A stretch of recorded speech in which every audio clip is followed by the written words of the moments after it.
Stand by 10 seconds. Stand by to initiate release sequencer. She's not the only one. On my mark. 5. We're on express elevator to hell. Going down. 2, 1. Mark.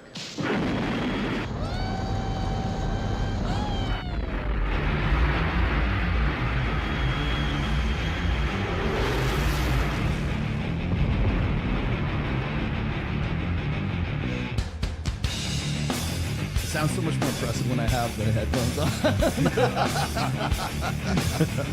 Oh man, welcome. I have in the house, Aaron Clary is back in Las Vegas to avoid the white stuff in South Dakota. And I have Jim Kilgore in the house with me today. And I've got Kyle in the command center. And we are back at Red One Studios in actually sunny Las Vegas today, finally. We're going to talk about why most marriage advice is wrong today. We're going to get into a little bit of Scott Galloway. We're going to get into the fact that he was on Oprah. And boy, are you guys in for a treat there. I know you're such a big fan. Such a huge fan but in of the Chairman meantime, G. Yes. Pull that, Kyle. Day 1, no masturbation. Day 2, no masturbation. Day 1, no masturbation. Day 1, no masturbation. Day 1, no masturbation.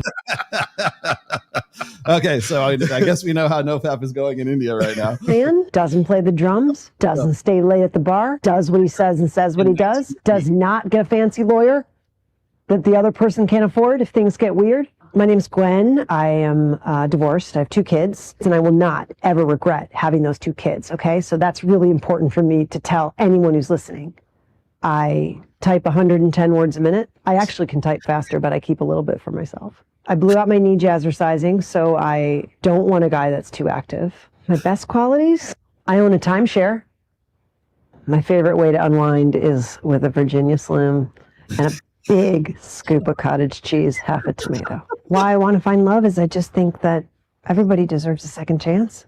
I want to go to the PTA with somebody, not just myself. Oh, there's Gwen. She's divorced. Oh, did he run away with his secretary? I left. A great first date with you would be 2 words. Benny Hanna. See, you guys thought Tinder was bad. Go back in time to the early That'd 90s, be a man. shtick, right? No, for That's real. real? That's a VHS. That's a No, VHS I remember the tape. day. My old man did those, but that was you can't. It's so hard because they're so unaware. I can't tell if that's real or a shtick. I know. Now it's much more difficult. How about this one? Doing my thing. Jesus likes to leave me alone. He lets me do my thing, and he lets me make my money so that I could start my organization. Jesus is many things, but he's not overbearing. Exactly. He's definitely not overbearing. Definitely not. Very forgiving, very loving, and my brother in heaven. Can't believe I'm showing y'all this on Uncensored. I'm embarrassed just watching that video. Jesus leaves the room. Girl. If Jesus has to leave the room, then you shouldn't be doing that, okay? Seriously. You shouldn't be doing that. Ugh. It's embarrassing. But I didn't know any better back then. I didn't know any better. Like, I could just imagine all the hate, all the flack that I would be getting from religious people for that video. Was I biblically correct? No. Was I wrong? Yes. Was I deceived? Yes. But the approach that many Christians take is not going to lead people closer to Jesus. I'm going to make so much money. Don't get no hoes, man. Sometimes you got to fight when you're a man. This is really going to get me canceled. Ready? The church has not been very helpful to help men be men. Listen, we're saved, not soft. The church has not been helpful because the Bible says stand firm and act like men. And most of the time the church has said, actually, settle down. Why don't you just come in, sit down, be nice, and act like women. We're going to sit in circles. We're going to talk about our feelings. Here's a robe. We'll sing. I ain't doing that. I almost always wear button-down flannel. When I wear one of my shirts, I look fine. I don't look great. I can't do great. I can do fine, but I look fine. If Gretchen wears her shirts, she looks great. She puts on a blouse, she looks great. What's cool is if I come home and she's got one of my shirts on, she looks great. If I got on one of her blouses, it's not great. It's not great.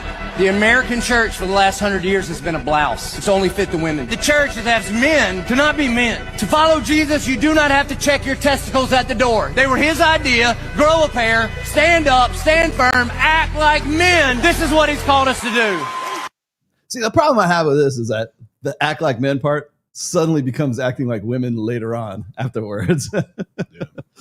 Okay. You're still there to serve. I want you guys to tell me, is this the, like, you know how, like, I hate to use his name, but you know how Turd Flinging Monkey has his sex dolls, right? Right. Right. So is this not the female equivalent of that? This is black pill women.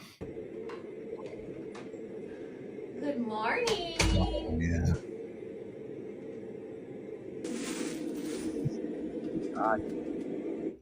Oh, who's my big girl? All moms. Who is your sister's up? Good morning, sweet baby. Oh, it's crazy. See, this is creepy. It's creepy.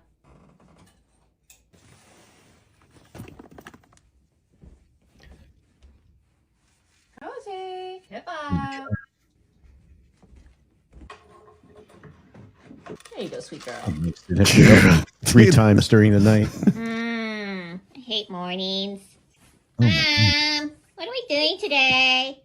Putting together the storage racks and organizing all the hair accessories. Cozy! Cozy, wake up! Hello, Pippa! Wake up! Mommy! Mommy, I want bottle! Make me bottle, Mommy! That's Why bad. do you need a bottle? Is this Baby. Yes. What? For your little sister. Uh-oh. I wonder, he has like a million views. Baby, Mommy, you got me all your favorite baby. Let's do it, Dad. Circling everything I want for Christmas. That's done. I just want pigs for Christmas. Give me these, baby. Give me mine. Give me that milk. There's my milk. Oh, wow. Look at this. Red, pink, gold. Oh, I want some of this, Mommy. Well, of course. I want to help you put together. I know. It's This, real to a certain level. I know. Well, see, the reason I brought this up is because I put this one on here today is because I kind of have to explain these to you guys. Like this one especially. Like, this is really going off the rails. Like, well, I mean, have we gotten to the point right now where like we have been so like disconnected from the opposite sex that like men have sex dolls, right? Women have baby dolls because that's, I mean, you look at the priorities here. Guys want sex, women want the kids, right? Right. It's like so you have a substitute, you have some art. Like imagine this, we keep talking about like how we're going to have all these like sex robots in the future or something like that. Are we going to have like robotic little children like in AI, like that movie AI or whatever it was, where it's a little baby that stays a little baby that it's in like for your entire life? I 100% yes. I think they would like that because they don't have to account for the other person. Yeah. And but this is a whole other level where I think a secondary or maybe tied for first place. This woman has put a tremendous amount of effort into like look at all the accoutrements and stuff like that. And then she's filming it on top of it. Oh, I would love to help. And on top of it. Right. Yeah, he has a relationship. All right, I'll be right there, Adelia. Yeah, so far it's changed. What in the world? What is Lottie's bottle? Oh, give that to me. Like it's a fucking act. Yeah. I mean, like, Yes, it is. This is not your bottle. This is your sister's. yeah, I'm gonna have nightmares tonight. It's real. Look, she's got a whole room dedicated to those kids, and she's filming it. Yeah. And it's just, I mean, to draw a parallel, the same thing with these Christian girls. Look how Christian and Christian is just like, yeah, but you're monetizing it. Oh, I don't know. goodness. Your sisters. They're already up to no good. Twisted. Oh, sweet girl. That's just crazy. Yeah. Actually, monogamy is a really quite bad idea. It is a form of control. Monogamy itself is a social construct, mostly. We are not a monogamous species. There are, in fact, very few monogamous species in the world. I read a book the other day, it says something like 0.002% of the animals on this planet are monogamous. Because what you will see in the wild and what you see mostly with humans is social monogamy. They live together. But the infidelity rate sits generally at around 50%. So 50% of those households are not sexually monogamous. And in fact, from an evolutionary point of view, being sexually monogamous is a really quite bad idea because you are... You know where she gets her stats from? 50%? Really? Between men and women? Yeah. Limiting yourself to a very narrow gene pool. So we have monogamy mainly in the West because it's a socially prescribed form of organization. And it was imposed because it is a form of control. If we all just gave in constantly to precisely what our drives were saying, there'd be kind of chaos. And those in power wouldn't be able to predict what anybody is going to do, because actually I'm just going to go, I feel, sexually attracted to whoever that is over there. I'm going to go mate with them, but I'm going to come back and live here. But then I've got a kid over there, and it's all really, really confusing. So over time, when civilization first arose, the more complex we got, and as we started to live together in cities, those in control were like, okay, I really need to be able to predict what these lesser beings are going to do. So I'm going to impose monogamy. You can only live with one person and basically have sex with one person. Nobody actually ever only had sex with one person, but we're going to look like we do. And that's why we have legitimacy rules about children and inheritance and all that kind of thing, because it maintains control. See, I'm going to explain to you why she's absolutely categorically wrong on this.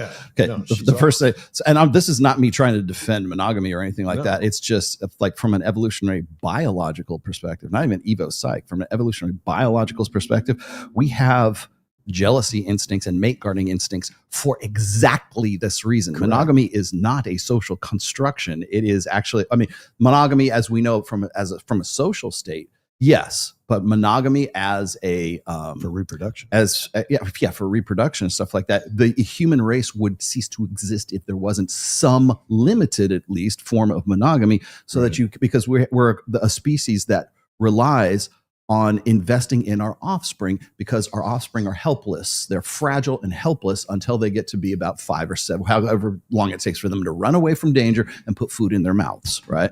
And so until that time, human beings have to nurture and protect those children, right? The only way you do that is if you have some form of monogamy that does that. Well, are we also promiscuous? Are we also, is there also polyamory or whatever? Yes, that both of those can be correct at the same fucking time. But the problem is like the reason why she's categorically wrong in all of this is because she wants to turn everything into a social construct. And that's exactly what feminists have done since 1848, right? Yeah. They've been doing this for forever, saying it's a social construct. It's, it's gender identity and all this gender bullshit. It has to be that way in order for feminism to be maintained, to stay alive. Because if everything is about biology and evolutionary psychology and it's empirical and it's understandable, their ideology falls apart. What is she CEO of? No, this is Diary of the CEO. That's Steve Barnett's. She's trying to be masculine. She's trying to think how men think, and she's not, and she fails because she doesn't understand what it's like to be a man, and the reason that men prefer monogamy because they want to be able to prefer that the children is his. Right. He's raising his own. Mm-hmm. That's where that comes from. Yeah, I was going to say. Actually, let me just put us in here because this is too good not to talk about. No, I was going to say is that this is kind of a good start for the topic we're talking about today too, because it's like, is marriage advice wrong? And I think a lot of a marriage advice centers on social constructionism. It centers on the blank slate. It centers on emotionalism, and it centers on egalitarianism. And that's really kind of what this chick, I don't even know who this girl is. Of course, who knows? Because it's someone that Steve Bartlett decided that he was going to bring on his show instead of me or Mike or you guys for that matter, either or Ryan Stone or anybody else. But the thing is that when you are perpetuating this message, you're just basically perpetuating an outdated meme. It's a dead meme. And we know for a fact right now that human beings are both promiscuous and monogamous at the same time. Right. And you can be those at different states in your life and everything. Correct. For men, yes, it serves our best interests pragmatically to spread the seed. Right? That's what we do. We have scattershot reproductive. We have R-selected reproductive mating strategies, right? Women have K-selected because if they get pregnant, they're stuck with that kid for the rest of their lives, theoretically, and at least until that kid can be self-sufficient, right? And so there's a lot more investment cost that goes into female reproduction than there does that goes to male reproduction. So can those two things be, can they exist in the same species? Absolutely they can. But they don't want to say that because it's about the man and it's about patriarchy, and we can't control people if we don't have monogamy. And it's like, no, marriage and all the social constructs or social contracts that go along with that, those are formalizations of monogamy. Right. But the monogamy existed before we came up with the social contracts. Every religion, like, not to be nerdy about economics, gold and silver universally became sought after commodities and currency in every culture, even though we hadn't met each other yet. Yeah. Same thing with marriage. Like, marriage is derived from human biology. Mm-hmm. now they're going to, oh no, it's a social construct. I'm like, no, the laws you created around it are a social construct. Whatever current popular thing to say about it on the talk shows is a social construct.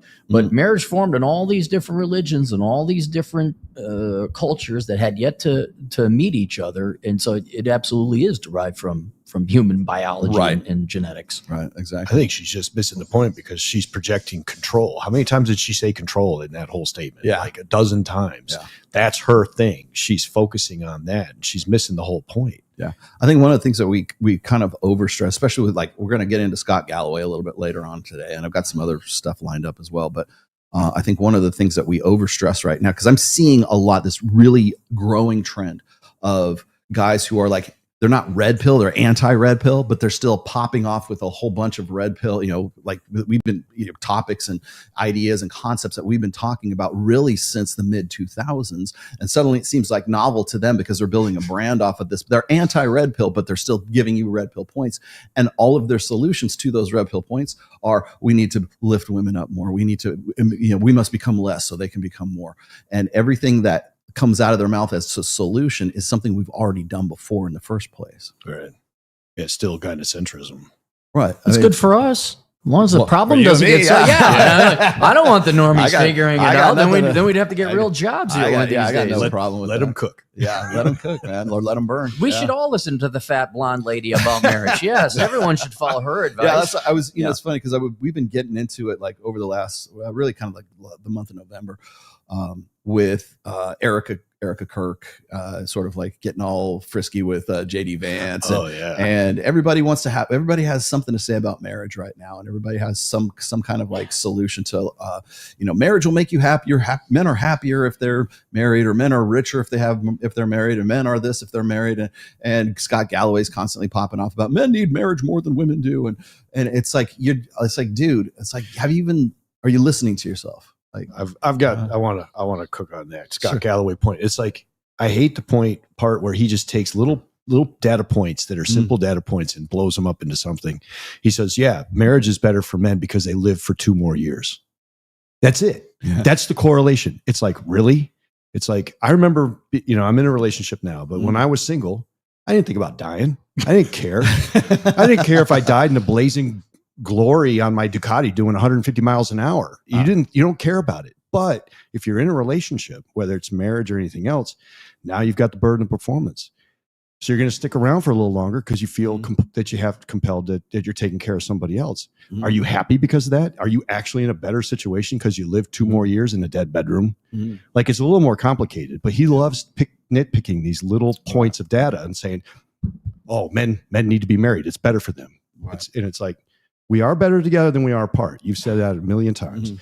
Doesn't necessarily mean that you need to stay in a bad marriage. I can objectively tell you the data's wrong because I went back and looked at it. That's right. He said like 2 years more. Great. And I'd have to refresh my memory, but the main thing is to say, okay, back out. Is that look at numbers, or is that in a No, it was a specific, like, I got sick and tired of hearing that number. Like, married men live longer. And I'm like, you are not factoring in divorced men. Right. And it's like, okay. And I think it's a 4-year difference. Divorced men die 4 years young. They die 4 years earlier. And don't quote me, I'd have to get it. Married and single men, like perpetual bachelors, equivalent life expectancies. So it's like, yeah, if you remove all the divorced men, like, divorce is what kills men earlier, but they're single. It's like, yeah, but they were married and they dealt with you, and yeah, I'd probably want to end it early too. But it's an astistic. It's not real. They died earlier after divorce because they didn't read Rational Mail. They read Rational Mail, they'd still be alive. You're the Dos Equis guy. You're the most interesting man in the world. I am. Yes, I found the most interesting man in the world. Do you bowl overhand? Oh wait! I got a shout out to my boy Jake Munro, who actually got on Tim Pool, which I feel somewhat slightly responsible for. I got him first. I got him before Phil. I got him before Tim. I got him before anybody.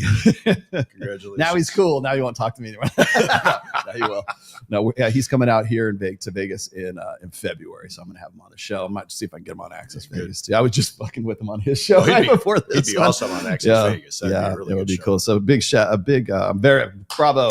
Yes, bravo. Congratulations. Glad to see you are on Tim Pool.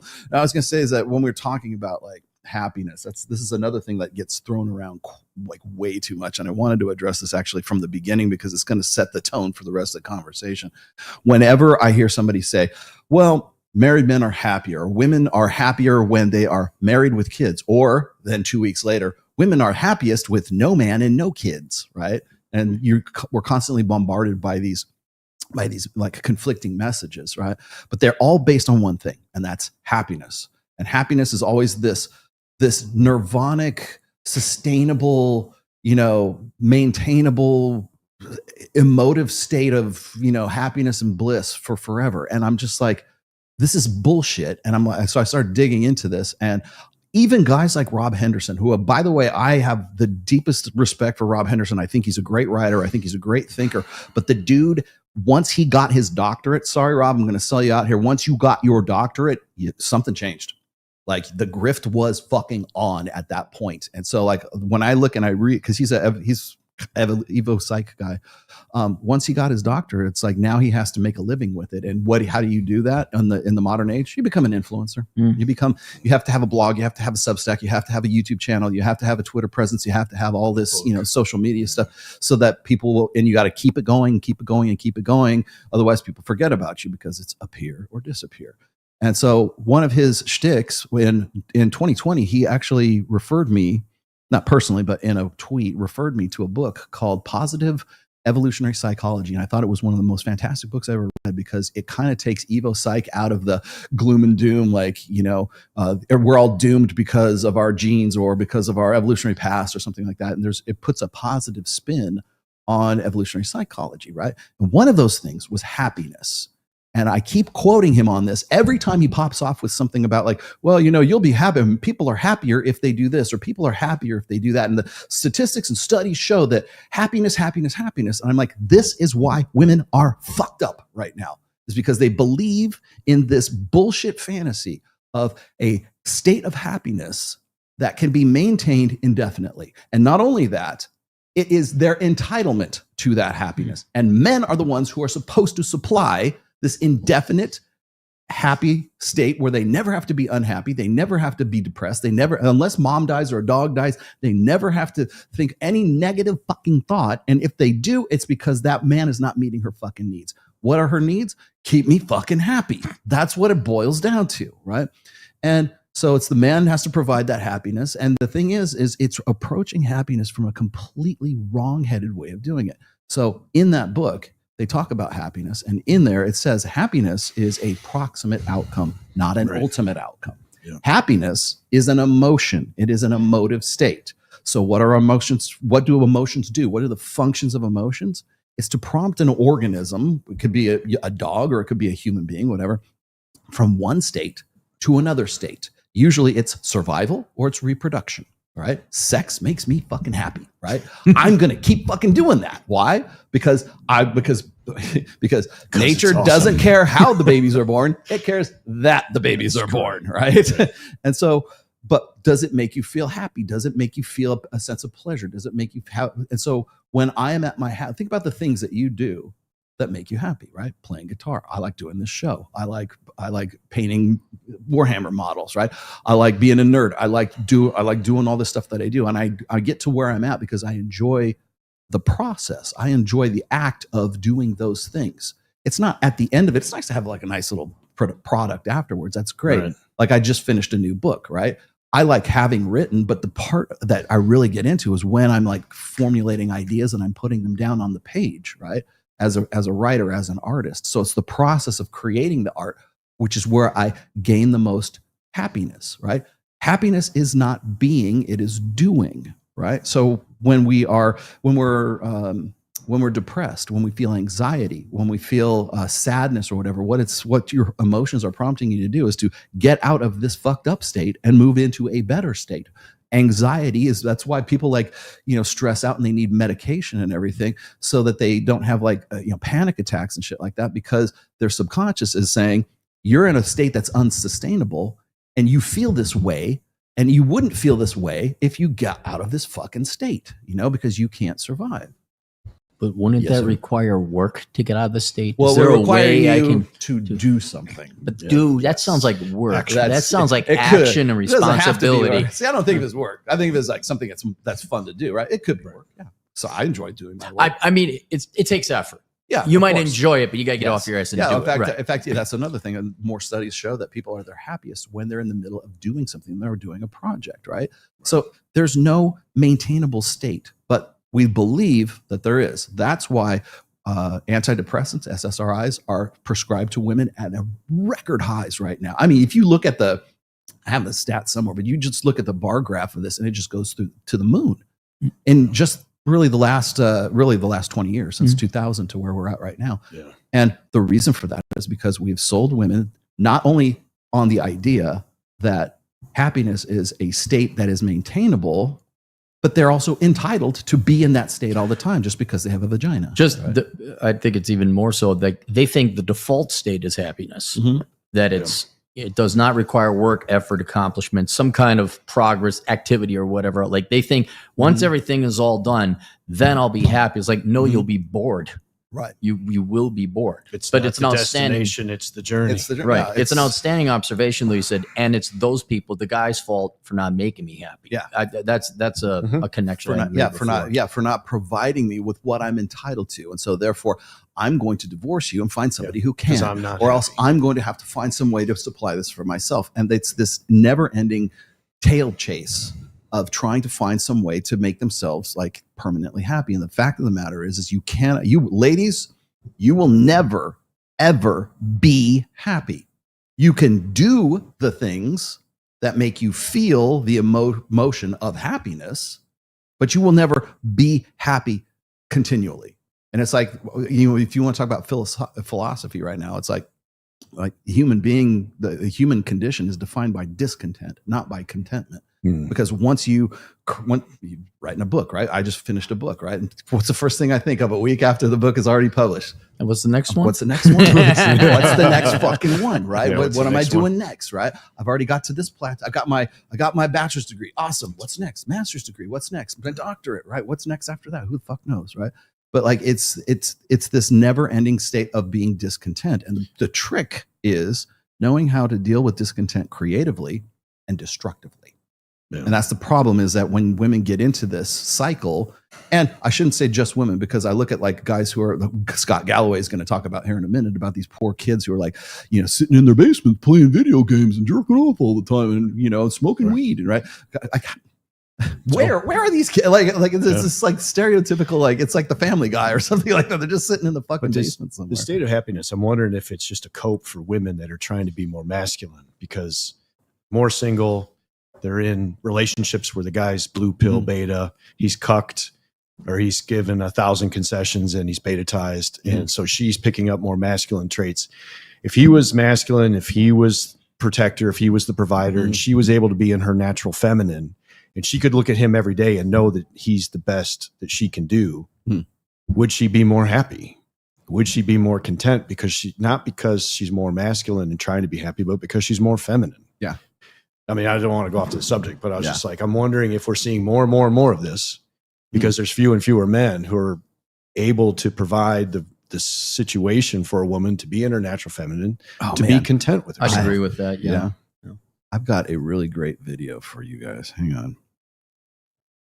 And not only get her there, but keep her there. I think that's something that guys don't realize either. It's like, just because you got to the Holy Land, check out this video. You got to keep working. Check out this video. See if you agree with this. I think I do. That's you. Ask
Yeah, I think a lot of guys, like,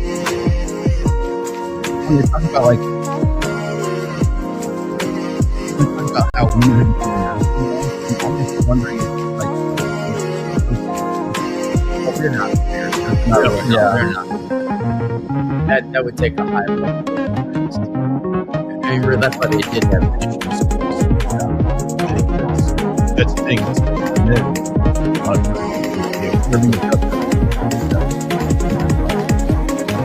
Look, I'd just be happy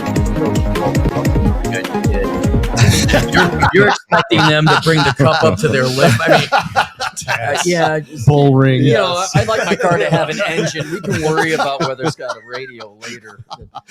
Yeah. All right, let's track the number. Let's track the damage here. Yeah. Well, I thought that was interesting because it's like stuff that I don't even think about, but it's like because it might be a cultural thing too. Because like maybe the women in Europe are a little bit more aware of their body posture and maybe they're a little more self-conscious. Whereas like in the United States, women are just like, give me eat the spoon kind of thing. Well, the other thing too is, like you said, you can go to a finishing school, but in the day there was examples. Like you could watch a movie, you could watch TV shows, you could see what feminism looked like. Right. You could see what elegance was. There would be women that you lived near that would be elegant and feminine, and women could then mirror that as well. Where are those examples now? Yeah. I'll tell you where they are. They're in pageant systems. Oh. As you know, I have been a pageant dad for a long time, right? My that's daughter, right. Yeah, since the time she was about 7 You're years old. And you know what? When I first said that, when I first brought that up, because my daughter's she did a pageant this year. But the thing is in pageantry, I think a lot of pageantry, like I used to think the same thing. I used to think, oh, these dumb bitches, they can't answer a question on a card or something like that. And they always show you some dumb blonde bimbo who's like, name 3 countries, and they can't name 3 countries. Georgia. Yeah, exactly. But the thing is like at the pageant level, you have to have a platform, you have to have etiquette, you have to have you have to learn those kind of movements, you have to learn how to hold on a conversation. You got to look good in a swimsuit, but you also have to look good in evening wear. You also have to look good in like casual apparel. There's a whole bunch of other divisions that you never see. You only see the girls will march out in a bikini because that's what the guys want to watch, right? Let's get the views. And so like I'll see these guys and they'll go, oh man, I can't believe these dumb bitches. I'm like those are the dumb bitches that you guys want to get with, because you're the ones who always say that you want a girl who's in touch with her feminine side. They have to learn that shit when they're in the pageant system to learn how to bring the cup to you, kind of thing. Was it that Chilean one that did the death metal? Death metal. So yeah. See, wait, she played a guitar? Cool that, no, she sang. She really? Sing. Yeah, she could sing. It's like she's hot. Listen, I was like, you win. She won too. I was glad she won. Yeah, that was great. Yep. That was fucking awesome, man. No, I was going to say, because just some more to your point is people were asking me about this recently, and I don't know if it's something that Andrew Wilson brought up recently, but like, again, it's going around the difference between like alpha males and alpha females and alpha this and alpha that. I covered this in the Reignite book, by the way, and I actually touched on this on a recent essay on Substack. And people were saying, well, what do you have to say about what Andrew Wilson's saying that alpha males don't actually exist? And I'm like, well, I don't think he understands the fact that alpha is an abstraction. That's right. It's not an etymological distinction category or whatever it is. And so people want to say, well, what happened with that guy who was who studied the wolves on the Arctic tundra and said he went back on his word and said that there actually is no such thing as an alpha wolf or something like that. And I go, I don't care what the fuck the guy says. We can also go look at Diane Fossey and Jane Goodall's work on silverback gorillas. They call them alphas too. Should we ask them about that as well? And they're just looking for shit to find ways to disqualify what red pill, manosphere, whatever that we're calling this now, the terminology that we use and the abstractions that we use. And so when I say alpha, I use that as an abstraction. There's a difference between a guy who's here and a guy who's here. Right. Okay. Do we want to talk to Vox Day about alphas, betas, deltas, gammas, omegas too? We can get into that as well, but you don't know anything about that because that doesn't, trigger the rage response on anybody. No. But I remember a man by the name of Kevin Samuels who popularized the notion of high value man, which is just another fucking way of saying alpha, right? And what gets me is the people who, and this is to your point, the people who always say, there's no such thing as an alpha male. The guy who came up with it said that that's not real, blah, blah, blah, blah, blah, right? Like, but they're the first people that if a woman comes in here and she says, I'm an alpha female and I've got a CEO job and I'm Sheryl Sandberg of Facebook and I'm an alpha female. And if a woman comes in here and says that she's an alpha female, they stand up and give her a fucking standing ovation. I'm like, wait a minute. You just said that there's no such thing as an alpha male, but this is an alpha female, right? Well, I think that's the breakdown. Yeah. A woman will call herself an alpha female. Right. Guys don't call themselves alpha. Yeah. Other men either look up to them or Yeah. they don't. Other women want to be with him or they don't. Right. That's how men are defined by alphas by society. Yeah. Women define themselves as alphas. Yeah. Well, and that was the point I was going to say is like, and this is kind of like when you were doing a World Without Men, right? There's this sort of shift from, we've feminized guys and we masculinized women over the course of really since the sexual revolution. But in that process, we basically just turned women into alpha men, alpha males with boobs and a vagina. They're just following a male path to what they think is happiness, right? They think they see these guys walking around with, swinging their big dicks, and they think that the guy seems like he's pretty content. He seems like he's pretty happy. God, I wish I was a guy and had everything so fucking easy. Well, when they finally get into that situation, and now they're alpha females now. They find that it's actually the guy is where he's at and he's not in some state of nirvanic bliss. He just enjoys what the fuck he does because he understands the secret of happiness. It's not him being in that state. It's him doing things that you see as being that sustainable state. Could it also be a kind of like a vacuum of leadership or a vacuum of men? Traditionally, historically, men be chasing girls and there'd be marriage and there was a structure, there was a pattern. And whether women liked it or not, there was something to do. Now, especially post-sexual revolution, and then also men just like tapping out like, I'm not getting married. This is ridiculous. The price, it's too risky. Saw my old man. Plus the, whether you want to call it propaganda or women's honest opinion, they made it very clear, at least officially, they don't need men. Men are deprioritizing their life and men are just backing out. So when they've backed out of the market, now women got to figure out what to do.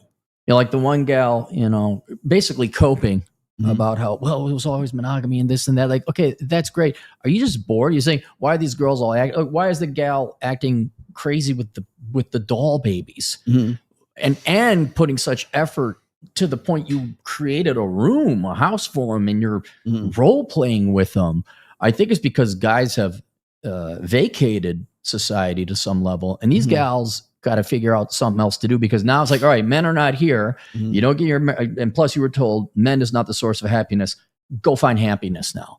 And now they're just scrambling, randomly trying, throwing shit up against the wall and seeing if something works. So I think that's kind of like lost behavior, them constantly seeking happiness, where it's like, I hate to tell you ladies, the reason you're miserable is because you ain't got a man. But I don't want, I don't want you to figure that out because then I'd have to again get a real job. So yeah, exactly. Okay, here's our good friend.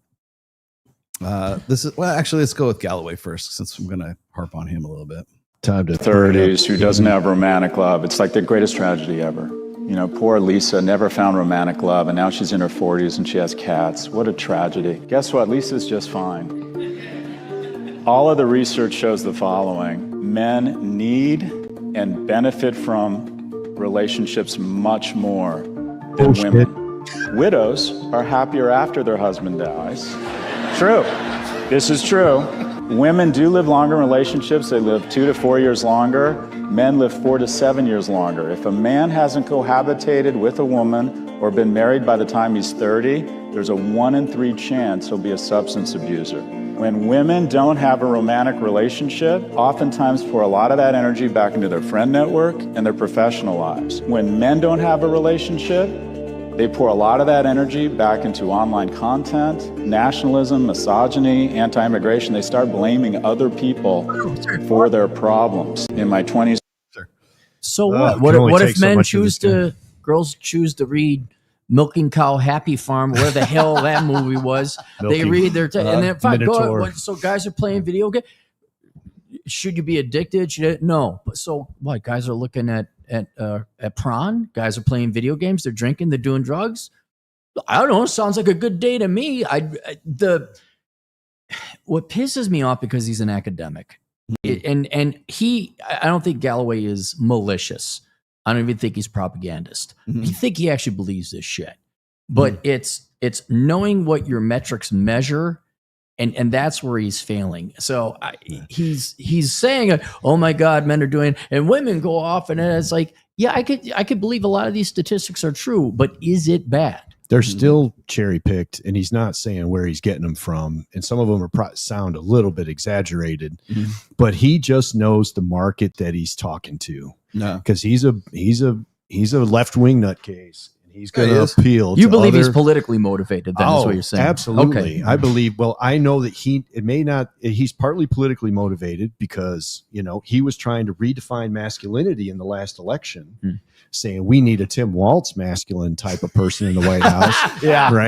We need a coach. This guy that doesn't know how to load a shotgun. We need a benevolent, patriarch. Right. And Trump's masculinity is bad. What's a good shot? Waltz's we got Mike masculinity is good, but he knows his market, and his market is women, and his market is blue pill, beta, simpy men, and that's who he caters to, and that's why he gets so much validation in the system in social media is because he caters to the market that's going to give him the status and the clout. Do you guys think that the powers that be, whether it's politically motivated, leftist, or whatever, they realize that they've lost men, and now they're trying to control the narrative to get men back, but within the confines that they want men to behave? 100%. Okay, 100%. And the problem that they have is that they can't reach those guys because they don't know how to talk to them. They spent the last 30 years talking crap about them, and now all of a sudden you're going to try to get them to come back. And these millennials and the Zoomers that I'm aware of, and their political beliefs and everything that they stand for, they are not capitalists. They are not free market people.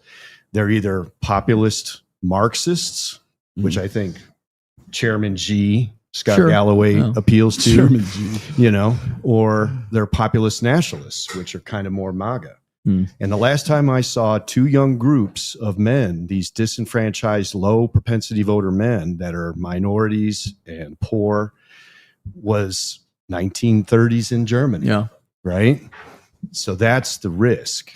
I just like to say that, I mean, the Scott Galloways and all these people who would be our rivals, I guess, or philosophical, opposites, it isn't going to work. Like you're not going to have the soft landing, like the Federal Reserve trying to soft land an economy into recession. It's just not going to work. Men don't like fat chicks. Men don't. And now, especially with the internet, like beforehand in the 80s, you could convince anyone of anything. Right? You got the internet. These boys are going to find. They might go MAGA. They might go populist or whatever. But they are not coming back in this. What was that group? Remember the nonprofit academic group that put us on the list of hate-filled men? It was diverting hate. Redistributing hate. And then they redistributing my traffic. That's what it was. And then they redistribution. They sent and they said, "Here's our diluted, squeaky clean, bleached out, government-approved masculine men." Role models to listen to, and they're frankly just a bunch of putzes. It's just like you're not going to be able to sell your government cheese. They don't want government cheese. They want good old fashioned private sector, made in the best middle of Wisconsin cheese. And then now we got the internet to tell them, and yes, you're allowed to have the good cheese. They're not going to fall for it. So it's almost entertaining. Look, has Oprah's advice helped one single woman on this planet? Uh-oh. No, it didn't. No, no, you're right. I mean, I agree. Overall, you're right. It probably didn't. It hasn't. And it's a surprise. These two are going to, like, Oprah's the last person I'd be talking to say, hey, how do I get men to be good and obedient? It's not going to happen because you. So, aside from calling Chairman G, because he wants to raise marginal tax rates at the top end back up to 67%. Sure, have fun with that. You know, his solution. All these people on the left have discovered there's a problem with young men solely because they had young boys themselves. Yeah. If they had daughters or no children at all, they'd still be living blissfully over in their bubble on the left. But they realize what's going on and there's a problem. The problem with him is all of his solutions are let's take taxpayer money and create an NGO and pay people to go out and give guys free hugs and tell them that they're loved and wanted. And we all, we're all just going to gaslight the young guys. So more social workers. That worked great for the poverty Every communities. solution that he has is a Marxist socialist. Hold that thought. Watch this video quick. Are relationally more invested or more talented establishing relationships.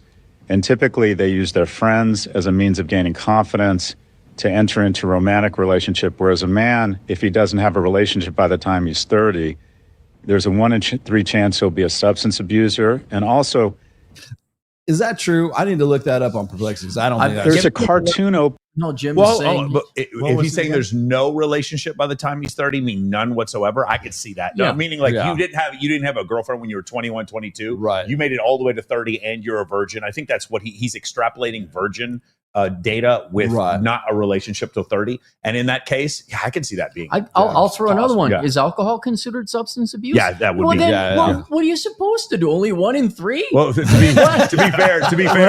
be fair, Scott Galloway's the one saying that men need to go out and drink more. Have you seen that? I got that clip too. Getting back to let me finish this out. Let me finish this out real quick. Because Scott Galloway is just on Oprah. The poor woman in her 30s that didn't find romantic love, and she's in a big sweater looking out on a rainy day, listening to sad music. What a tragedy. That's a cartoon. The reality is men need relationships much more than women. Widows are happier after their husband dies. Widowers, it's true, widowers are less happy. Women live longer in relationships. They live 2 to 4 years longer. Men live 4 to 7 years longer. So men actually need relationships more. Good relationships. Yeah. Go ahead. No, okay. So I have recently, net, I think and I'm going to put Jonathan Haidt in here too. Jonathan Haidt, Richard Reeves, Scott Galloway. In fact, they're doing podcasts together, the three of them. Right. The reason why I keep bringing them up is not because I'm angry at them. I keep bringing them up because they're liberals and they're saying exactly what we've been saying. Like it actually 20 gives years. Yeah, they actually give what we believe to be more credence. I'm almost done with Richard Reeves' book. Scott Galloway's book, on Notes on Being a Man. And in the book, there are parts in there where he is like echoing things that you say verbatim, echoing things that I say verbatim. I mean, it's exact. He said the way to get over depression is to take action, like literally word for word for my program. He takes this stuff. I'm not saying he got it from me, but maybe indirectly. And so when I watch that kind of stuff, and then additionally, when you see Barack Obama going on podcasts talking about our young boys and men are suffering. He doesn't say why they're suffering. Right. He doesn't say what the solution is, but he just says that they're suffering. He's got the memo after seeing what happened to the Harris campaign and seeing that black men, like almost like a 33% more black men voted Republican in this last election. And for courtesy of Myron Gaines. Yeah. For Hispanic men, it went from 35% to 41% of Hispanics, like men and women, voted Republican. That's crazy when you consider the amount of propaganda specifically Hispanics get in this country, because they forget that some Hispanics are here legally and are not opposed to deportation. But like when you come to this this realization about those three guys and specifically when they talk, you listen to them, and what's clear to me is when we said it, it was a problem. Right. But they're like, instead of saying, hey, you know what those guys said previously, that was correct. Instead of admitting that what the problem's about, the greatest explanation is at the end of Richard Reeves' book, where he goes over the three ways that liberals got it wrong when it came to the conversation about boys and men. One of them was that the problems between men and women are only what's it called? none of them are genetic. Like they're only due to social construction, culture. They're only designed through culture. And then the second one he said was that gender discrimination can only happen in one direction. He's like, this is where liberals got this wrong. Right. Gender discrimination obviously can't just happen in one direction, right? It's like telling minorities they can't be racist. And so these guys, because they're actually coming around and saying this, it gives more credibility. And I see people like kind of coming around to this, but what they're trying to do is steal the narrative. Like they can't disagree with us anymore. They can call us misogynists and then try to steal the narrative for their own. And then you listen up here, and if Scott Galloway had 4 years ago gone on Oprah and said something like this, he would have been kicked off the stage. But because the blessing has been given by Gavin Newsom and Barack Obama, who are now going on these podcasts and saying what they're saying. Now, because they have been absolved, now the rest of that party can go off and actually admit what is irrevocably true, immutable, the fact that men are suffering. And then in the dating, so if we can go talk about education, earning potential, and dating. And we'll just specifically stick with dating. In dating, an easy way to say it is the bottom quarter or the bottom third of men, somewhere in that area, is just left behind. They have 0 or 1 I'm extrapolating, but 0 or 1 sexual partners in, let's say, the last 3 years. And even if they have 1 sexual partner, who knows what happened? It was a drunk fat girl, or it was somebody that they paid for sex or whatever. And that doesn't, what I mean is they don't have women solved, right? This bottom third of men are being completely left behind. And then there's a great book that I do recommend everybody read by Jonathan Haidt, and it's called The Anxious Generation. And the book is about, so I just started picking up that. He wrote the book specifically because he saw the damage that social media was doing to society. But then once he started doing the deeper dive, he was like, oh, I need to write a book just about children. This is horrible what it's doing. There is these direct correlations to children. Like when you give a smartphone to someone before puberty and they have the smartphone throughout puberty, the level of anxiety and ADHD and neuroticism that they experience because of that created woke culture. It created cancel culture. That was almost entirely created. So it's women born after 1995 are like the main people to get affected by this. And I'm reading this and I'm like, oh, he doesn't like Jonathan Haidt doesn't realize this, but he's indirectly describing our issue. Does that make sense? Yeah. It's like the reasons that it's happened, and he calls it brain rot. It is brain rot, right? TikTok. I don't like what I'm a woman. I have a feeling of there's your clip. Here we go. Nobody clip this. I'm a female. I have a feeling of what my sexual market value is in general, because I look at social media. My belief is much higher than what it actually is. It's like my belief of what my sexual market value is equal to what I could get sexually, but not equal to what I could get commitment wise. Right. Meaning I think I could get a 9 to have sex with me. You're correct. You probably could. I think I could get a 9 to commit to me. You have no chance of getting him to commit to you. And so, so what will happen is now I'm looking at this, and now I get on TikTok. Okay, I don't like what I'm seeing. Swipe. I don't like what I'm seeing. Swipe. I don't. It's like, again, if you've ever had an animal, a dog or a cat who keeps meowing at you, and you keep feeding them, you keep acquiescing. What do? They meow more. Right. And when you have these women, and they're like, I don't like this feeling I'm getting from this image. 1 second. Swipe. Swipe. Swipe. They get to this point where it's causing this high level of neuroticism, comparison with other people. He even talks about this massive levels of depression that women experience because they're comparing themselves to one another because of social media, which then causes every man they see in real life to be lacking. He's lacking height. He's lacking money. That is almost identical to what I've been talking about when it comes to the local sexual marketplace versus the global sexual marketplace. Well, that's it. But so what you're doing, you're taking standards from the global sexual marketplace and applying to your local sexual marketplace, where the dynamics are simply different. Watch this. This is exactly what you're talking about right here. And reels and the media have basically told women, 1 strike and you're out as a man. Celebrates, you are a beautiful independent woman. You don't need that man. Walk right out on him. Spoiler alert, we're deeply flawed. Very few of us are going to get it right. We're going to forget to open your door. We're going to maybe forget to order you the Uber. The basic zeitgeist of online is like constantly telling women to exit the relationship. Everything is a red flag. Media's telling men, don't be that guy. Don't be a creep. Come over here. Online gaming and porn. And with women, you're a queen and you deserve better. quote from The Guardian, where young women are encouraged to seek out positive role models for their own good, young men are frequently encouraged to seek out positive role models so that they treat women better. This asymmetry between women are able to look after women and men also should look after women in this way. There's a reason I think it makes sense, at least from a supply and demand perspective, about why it is that women have said, well, his red flag culture, he doesn't meet the criteria, because the likelihood is that there will be a line of available men coming in after. Talking about men's icks for women almost doesn't work, because implied in you have an ick is you also have options. Whereas realistically, it's like, hey, dude, fucking be grateful with what you've got, because there might not be another one coming. And this has been true for pretty much all of time. But the reality is, I mean, it's a harsh thing to say. We're disposable. Okay, but before we start bashing Scott Galloway again, here's the main thing I want to take away from this.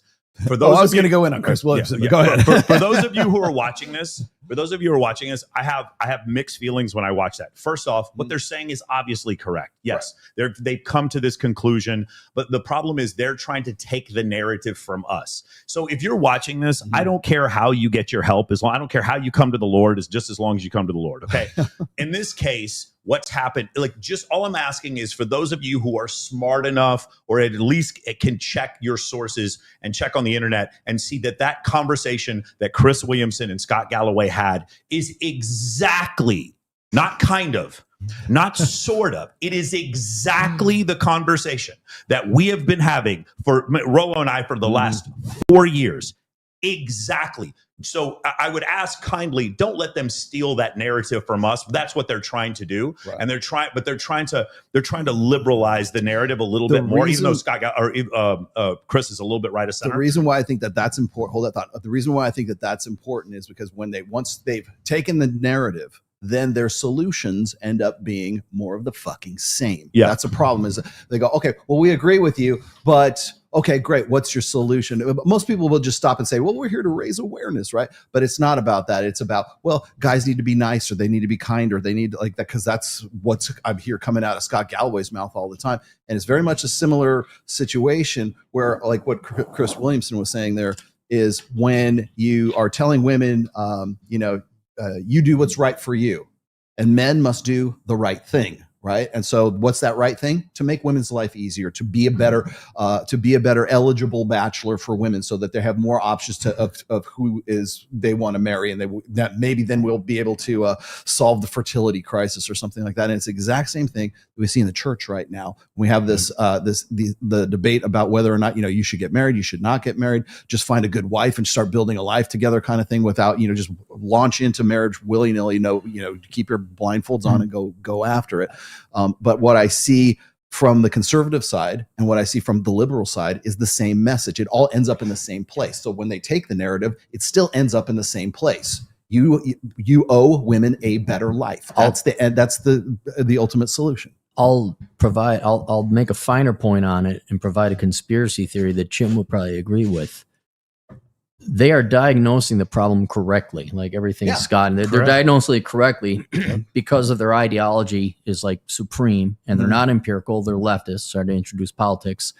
They're going to be compromised. They're not going to be able to recommend the correct treatment. They're not going to be able to recommend the correct solution. However, Jim might agree with me on this. What if they're just viewing this as another way to make more money? Because they are leftists, and now we need more social programs to go and help out the men. I could see a more savvy political operative within the Democrat Party saying, now we need even more government programs for male therapists.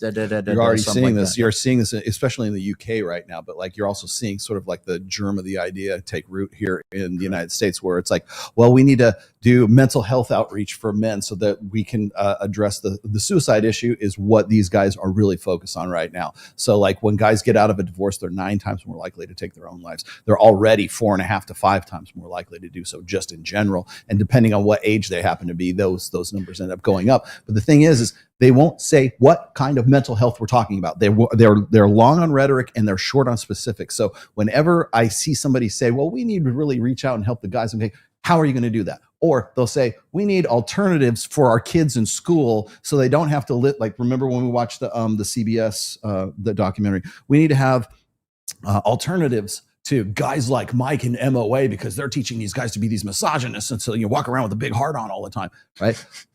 We need to teach our kids something different. So, okay, great. What is that? They never want to tell you specifically what it is. And it's usually like drum circle masculinity, or we're all going to get together in some like, sensory deprivation tank and like, chant our mantras or some bullshit. They trot out some male supermodel or some female dating coach espousing how you need to just be yourself and you need to express. Here's the other part. They give terrible advice. It's these female dating coaches and it's these male supermodels or male dating coaches who are telling men, go up to women and just tell them how you feel about them. And they've done nothing to earn it. And it's terrible, terrible advice that they're allowed to give. But going back to what you said before, I actually think, so this is in all three books. This is in Boys and Men. This is in The Anxious Generation and Notes on Being a Man by all three of those authors I just mentioned previously. Free play for young children, unsupervised play. Like probably all of us in this room went out before the age of 10. So they did a survey before 1995, people born after 1995. Before 1995, at what point did your parents let you go to the corner store by yourself? They were saying 6, 7, 8. After 1995, it was 12, 13, 14 years old where they were allowed to do this. So it's the helicopter parenting. We look after our children too much in real life and not enough online, and what they're being able to see, and like the ridiculous levels of stimulus that they're able to get at such a young age. And so the things that they're saying, I look in general, like there's very little in Jonathan Haidt's book I disagree with. I do think there should be federal legislation making cell phones illegal not cell phones, smartphones illegal in high school and junior high. I don't know why that is a controversial statement. I think they've started doing that in Australia already. Yeah, it's absolutely. I mean, it's absurd. Like when you see it, it is. Now, here's the funny part, right? Why is it? Have you ever wondered this? Why is it Richard Reeves isn't more popular? Why is it? And Scott Galloway's popular, but he's not that popular. Well, he's on Oprah. So, yeah, he's on. But he's on Oprah. He's not that popular. Yeah, but he's on Oprah partially because because he looks like a cancer patient. Yeah. Well, no, still addressing. Well, am I wrong? Professor Reeves, I'd love to have you on my show. Don't listen to these guys. Not Reeves. I mean Scott Galloway. Yeah, or Galloway. Yeah, any one of them. My point is, why do you think Richard Reeves is more popular than he is? Why do you think it is? Probably because he's still aligning himself, at least even marginally, with what we're talking about. Yeah, he's bringing up uncomfortable. So here's the problem. The reason Jonathan Haidt is probably the most famous of the three of them. Galloway is probably second, and then Richard Reeves is not very popular. Like honestly, in comparison to those two, he's not very popular. Why is it that those guys are not like at the Andrew Huberman, Chris Williamson level? Because they make podcasts every week. Why is it? The reason why is because they're liberals making content for conservatives. Yeah. Do you understand? True, like they literally, like, do you understand which political party needs to use social media to indoctrinate young people into believing that a man should be able to wrestle against women in high school? It's not conservatives. Yeah. Conservatives don't need to indoctrinate children.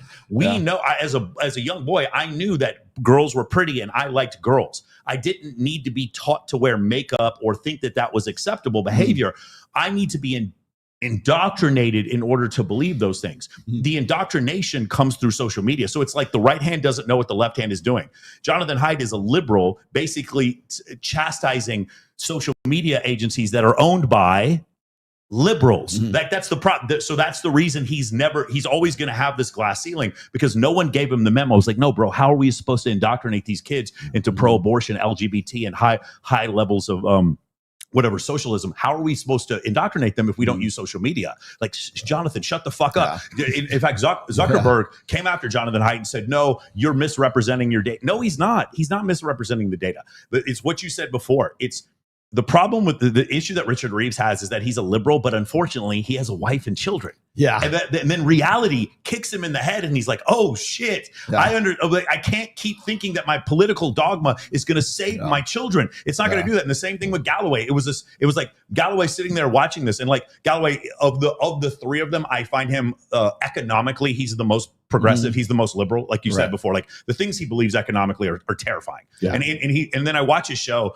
and I think him to be a pretty smart dude. And then he starts talking about Trump in ways that I'm like, yo, what are you looking at, bro? Like, I don't understand. Well, he has to get his liberal bona fides. No, I don't even think it's that. I think his algorithm is so perverted. Like, I try to listen to Scott Galloway. There's a podcast that I listen to that's hosted by two socialists. Mm-hmm. Like, I try to get my algorithm to reach out to different corners of the internet so I don't just get fed one thing all the time. Mm-hmm. Okay.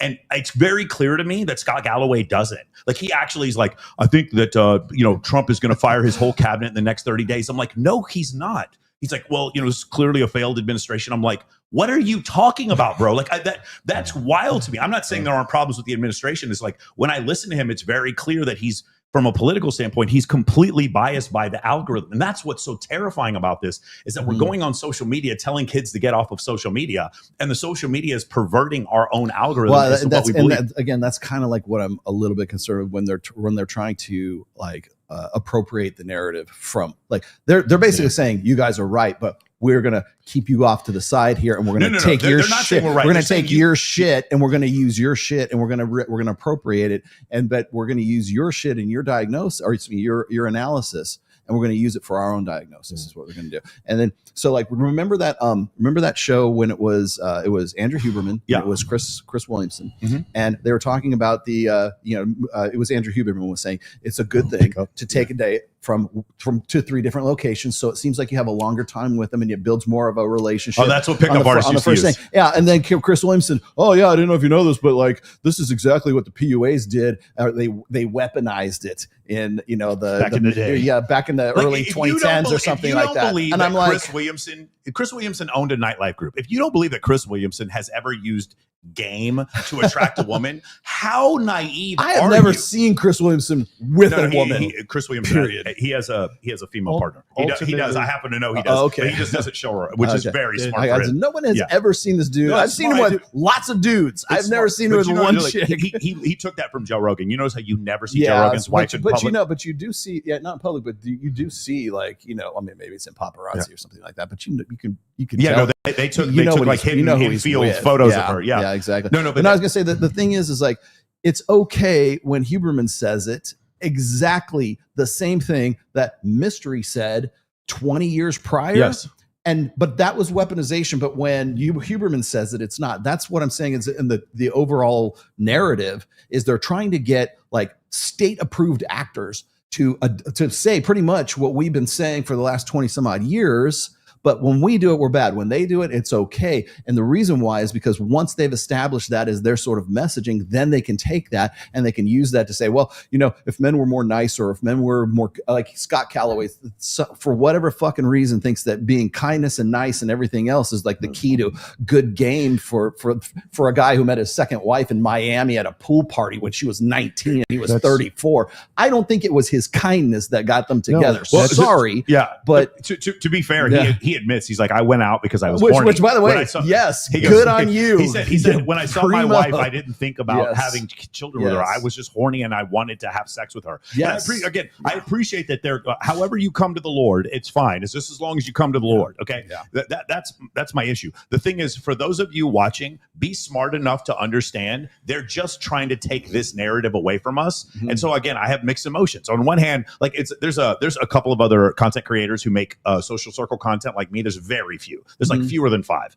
And people ask me all the time, it's like, are you in competition with these guys? I'm like, as long as they're not teaching creepy fucking pickup shit, I'm actually kind of happy, even though they are kind of competition. With Scott Galloway, you know what? At least maybe men will take some kind of a look. I've noticed that everybody has a men's group now. Yeah, but like Scott Galloway has one. But people on his side of the aisle aren't going to listen to us. That's the thing. Now, here's where Scott Galloway is going to get this wrong. How is he going to get more eyeballs? If he goes on Oprah, or if he goes on emergency meeting with Andrew Tate? How's he going to get? Do you understand what I'm saying? Yeah. But he would never do that. So here's the real reason.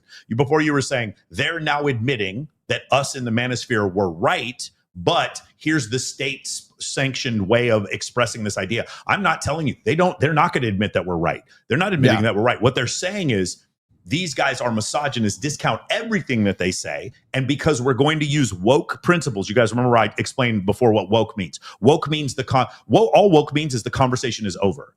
That's all it means. It's like you and I are having a conversation about like the effects of birth control, and I'm a feminist, and I'm just sitting there arguing with you. When you start bringing forth statistics that are irrefutable, then I'm like, you're a misogynist. I need to shut down this conversation. That's ultimately what woke is. Because Richard Reeves had the balls to come on our show and to actually have conversations with people he didn't agree politically. I hate to say this, but he's paying for it. He's actually paying for it because he was willing to do that, because Richard Reeves is open to different ideas. I saw there's a huge con artist named James Bloodworth. The guy, like literally, he's a scoundrel pickup artist. The dude he tried to bang a bunch of women. I've seen this guy before. He gets drunk. He's got a protection order against his girlfriend or vice versa or whatever.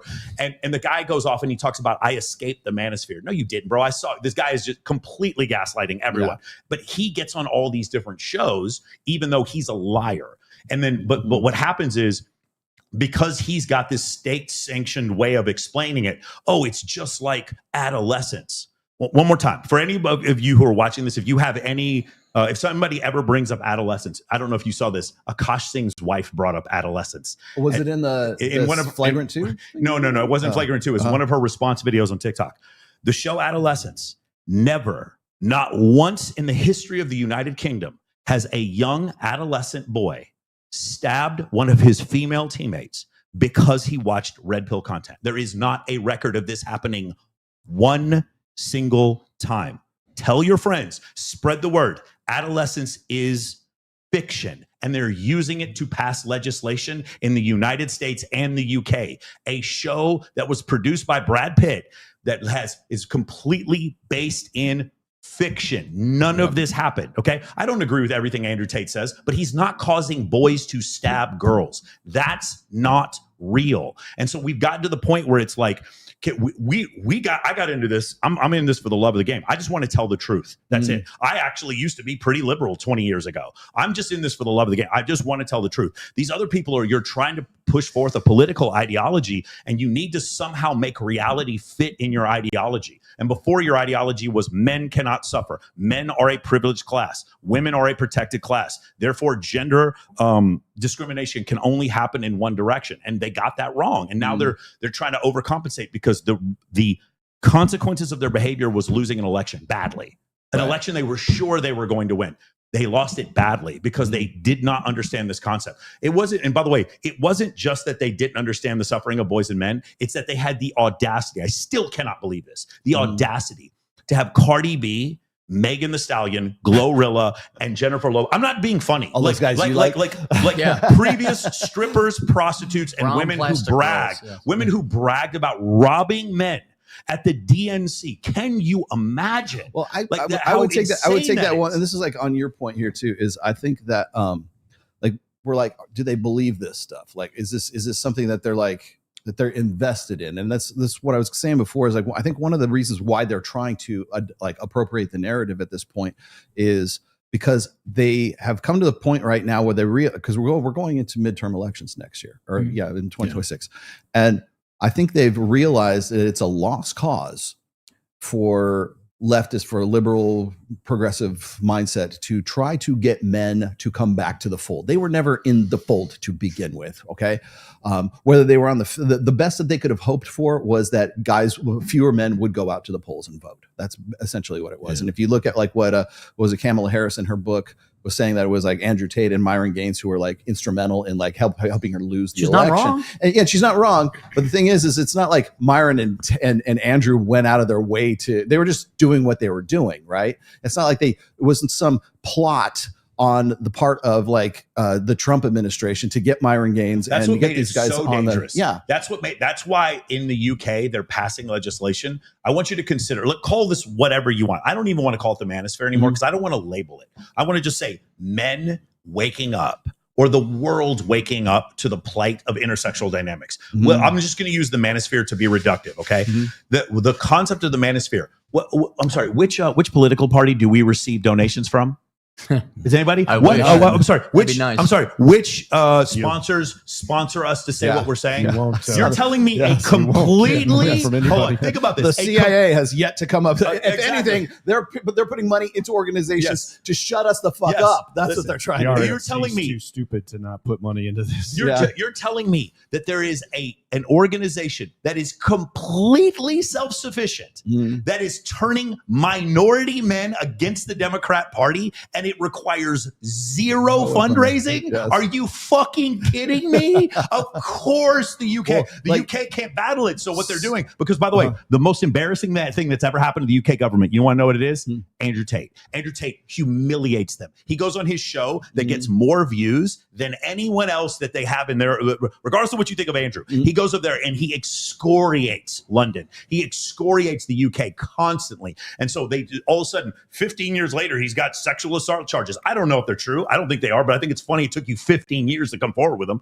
But the thing about it is it's so crazy to me. It's like they have the tool that we don't have. So they have this tool in Canada, and they have this tool in Australia, and they have this tool in the UK. They don't have it in the US. It's called complete and total censorship.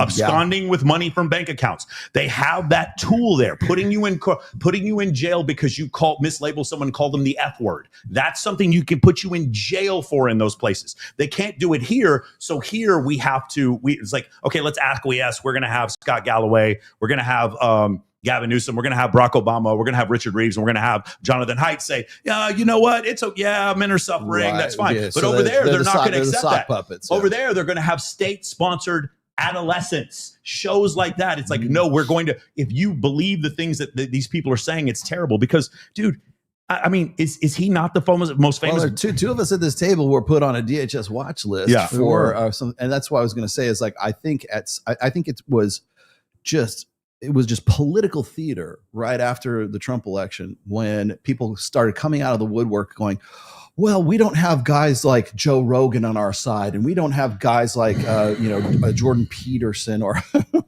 Theo Vaughn. Where did that come from? But instead of trying to censor those people, they come after you, they come after me, they come after Myron, they come after Rich Cooper, they come after fucking MTR, they come after all these people who are just like, we must be more important and more dangerous than those guys are. Because we're the ones that were put on the list dangerous for at least the last 18 months when we were on it. But the thing is the reason why I thought it was ridiculous that they're trying to find some way to get men to come back to the fold is because during the election cycle, they did everything in their power, including Progressive Victory and all these Democratic PACs that Destiny was a part of, Jasmine Jafar was a part of, fucking Farrah and all the rest of these chicks that make the rounds on fucking whatever podcast. They're all paid by fucking Progressive Victory and the same people who now say we need to bring men back to the fold after you've been trying to push them away and disenfranchise them to keep them out of the polls because you knew goddamn well what was happening with Myron and the rest of these people, and they were going to get people to the polls and they were going to put Trump back in office, and that's exactly what fucking happened. The reason that you guys are dangerous and the reason that they go after you is because on the left and on the trad con right is that they want to bring men back in by telling them they still have to serve women. You still must. It's like you need to be better for women, not be better for yourself. That's why you're the threat. But when it comes to the election, the high propensity voters on the Democratic side are about 45% of the population, 40 to 45%. These are highly active, highly informed. They're going to vote, highly motivated. On the Republican side, it's about 35 to 40%. It's less.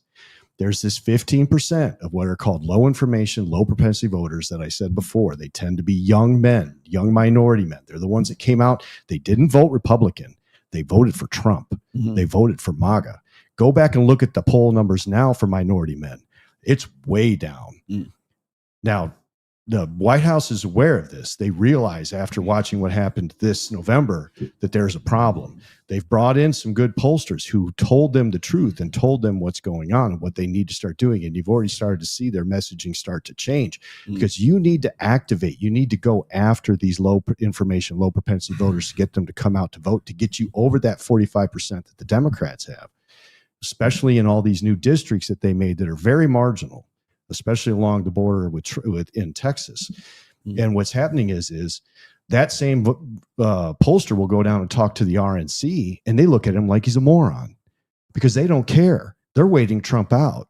They just want to go back to the grift. They don't care if they win or they lose, right? And no one's reaching out to these young voters. They feel disenfranchised. They're not fixing inflation. They're not getting jobs. They still see all these H-1Bs coming in. They see nothing done about Epstein. They don't see anybody from the Biden administration getting perp walked for what they did.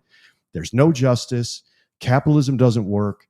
They're ready for change. They're ready to vote for something, but you got to go out and you got to get them. I think the Republicans are going to get absolutely eviscerated next year. That's certainly because you'll find out this year for sure. They're not doing anything to get these low propensity voters. I know they've got a layup and they're not using it. Let me get to super chats here real quick. They're not Republicans. Rollo, is that Taylor Burrows in this thumbnail? No, that is not Taylor Burrows in the thumbnail. Thank you very much. Jesus Christ. Man, Swallow Tomasi, don't get no hose, man. Love the new book. Thank you for being the main pillar for men and the red pill Uncle Swallow. You're welcome, Uncle Swallow. Let's see. Saw a PBD podcast cite your SMV graph the other day. Really? I'm waiting for my residual check now. Let's see. The doll woman. Okay, he didn't get to see the doll video. The doll woman video needs the end by the Doors playing in the background. Yes. Why isn't Raymond thoughts and mind in the panel? He'd be great. Also, Cappy, if you ever turn gay, I want to be your first handsome bastard. You're raised in Ohio, so that's why he's not. Yeah. That's funny.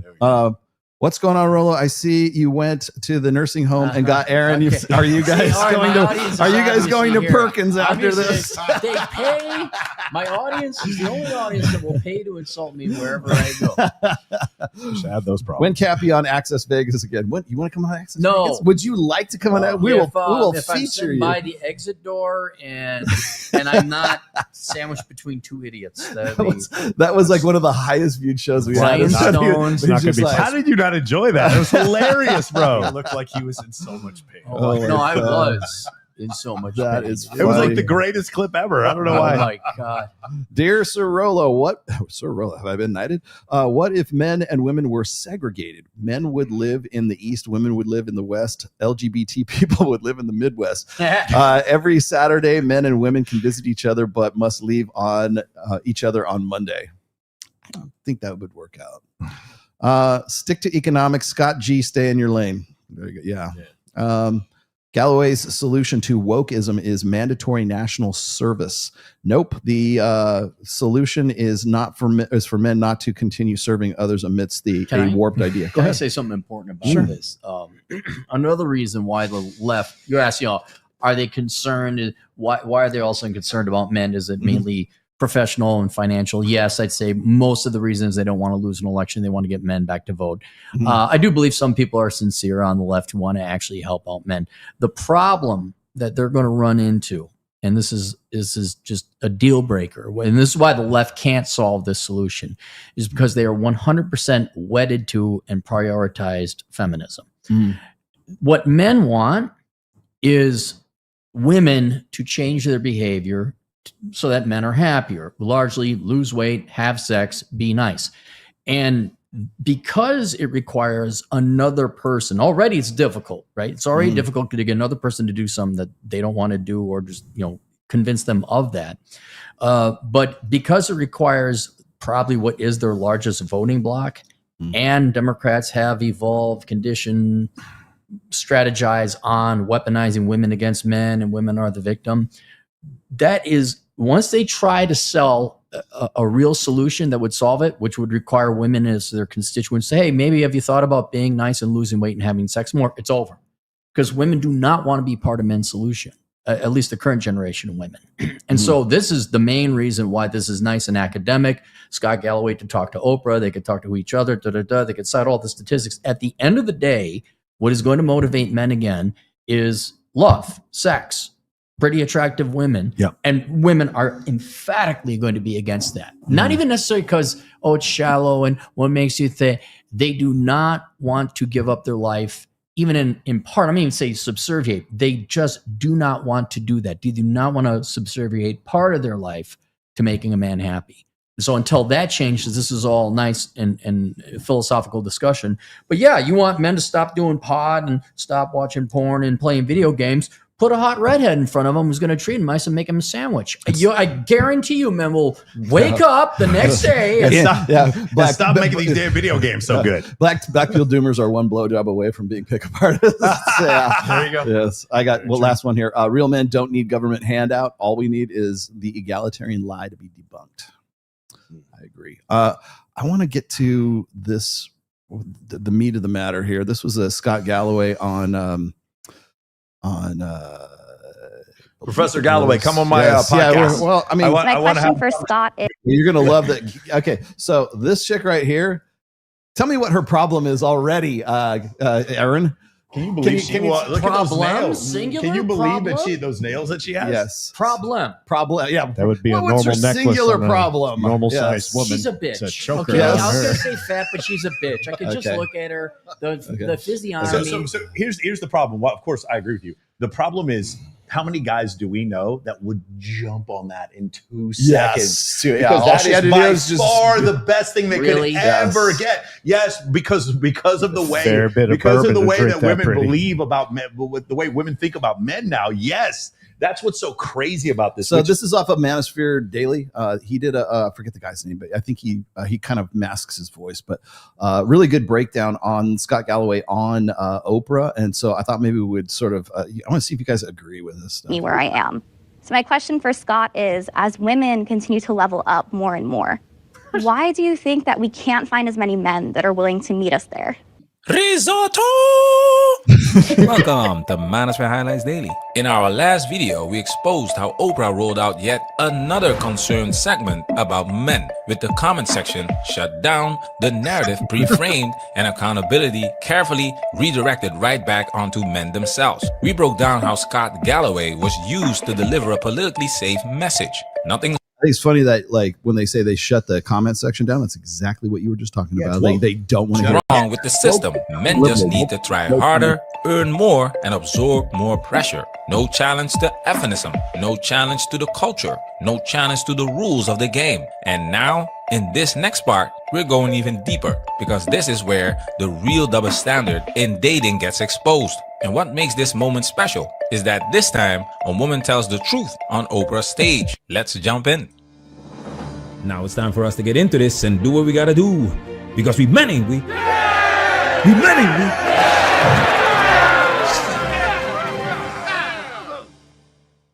And how to meet women. The thing that struck me was that men 18 to 25, 45% of men 18 to 25 have not engaged personally on asking a woman out for a date, or I find that to be shocking. Almost half of young men have never asked a woman out in person. And there's a bunch of factors around that. One, it's difficult. I mean, it's just not easy. One of the key skills I think a man has to treat or try and give his son is to how to express romantic interest while making that person feel safe.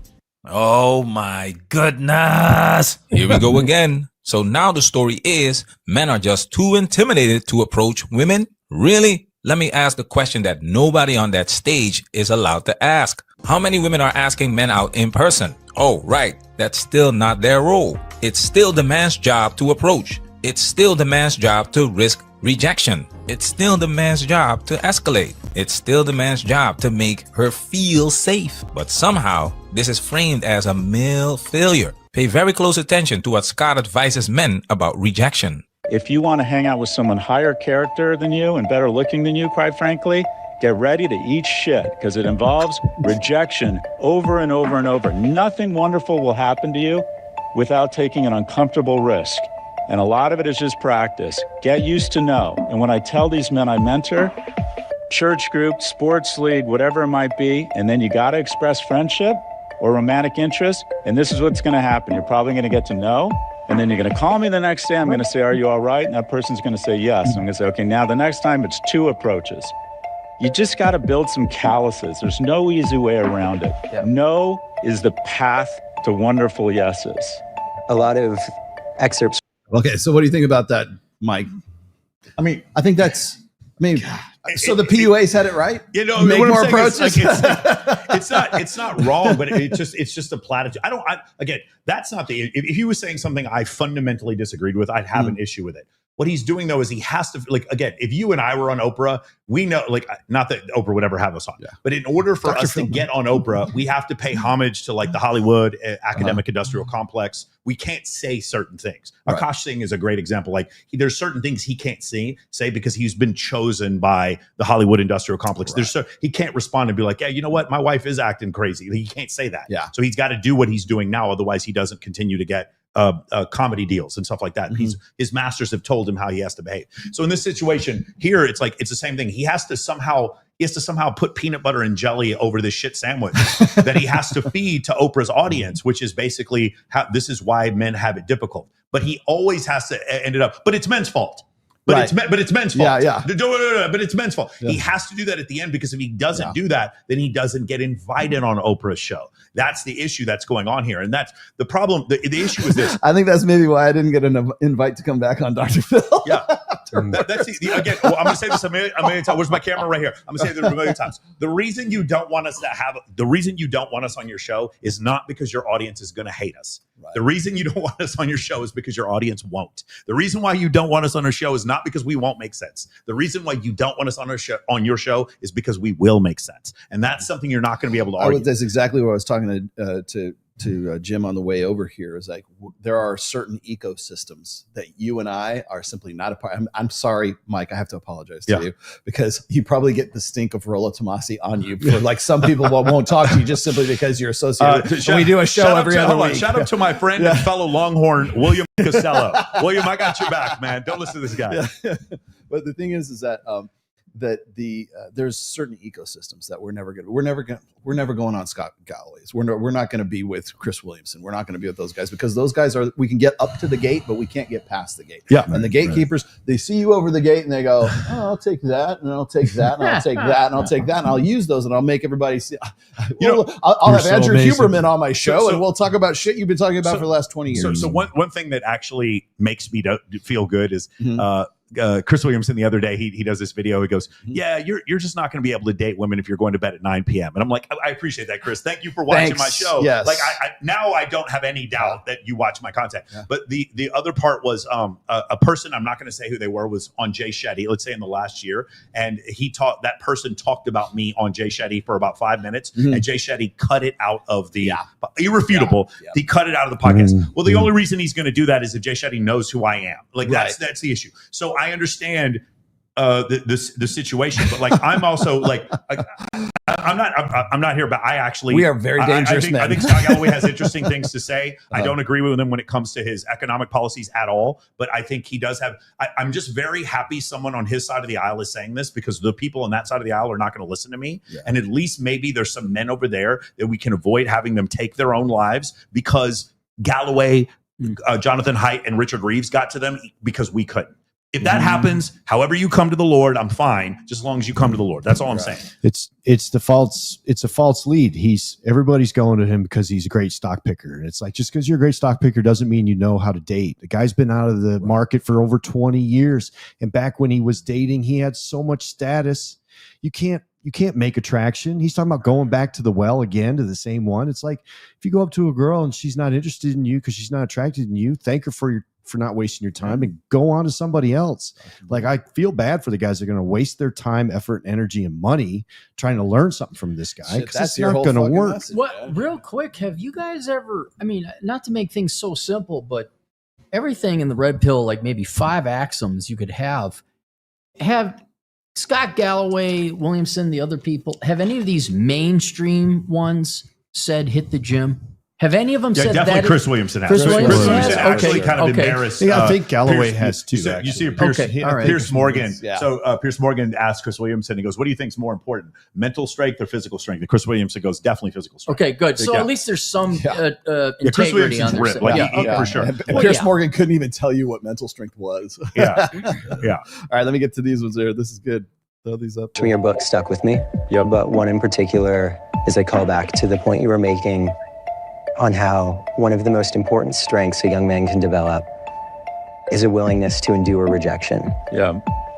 Now this is where context matters. This advice might have made sense 20 years ago, but let's talk about the world men actually live in now. Men get filmed for approaching. Rejection can go viral. One misunderstanding can become an accusation. And one bad interaction can destroy reputations, careers, and mental health. Remember the headline? Gen Z men scared to date as fear of being filmed creates a cold war between the sexes. That didn't come from nowhere. That's not imagination. That's not insecurity.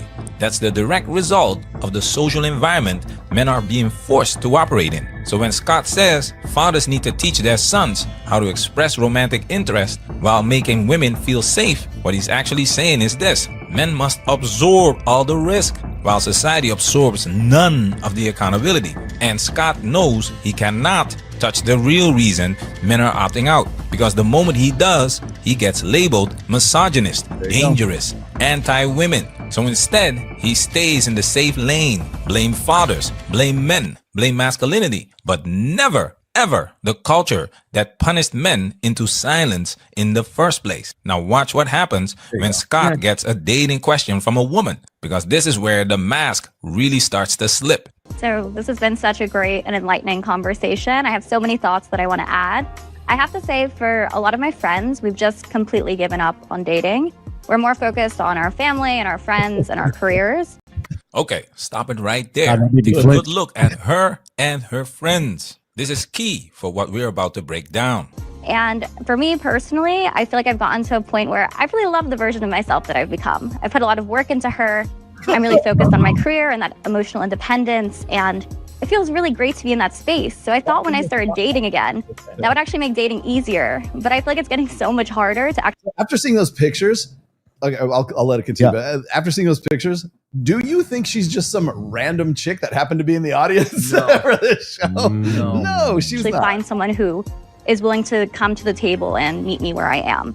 There it is, the core confusion. She built her value in a currency the dating market does not trade in. Men don't vet women by their LinkedIn. She improved herself for the system, not for connection. And now she's confused why the connection isn't there. She's the product of a deal she didn't read the fine print on. Because we all know men do not select wives based on a woman's career. Yet she's confused why men won't meet her where she is. So now let's see how Scott handles this.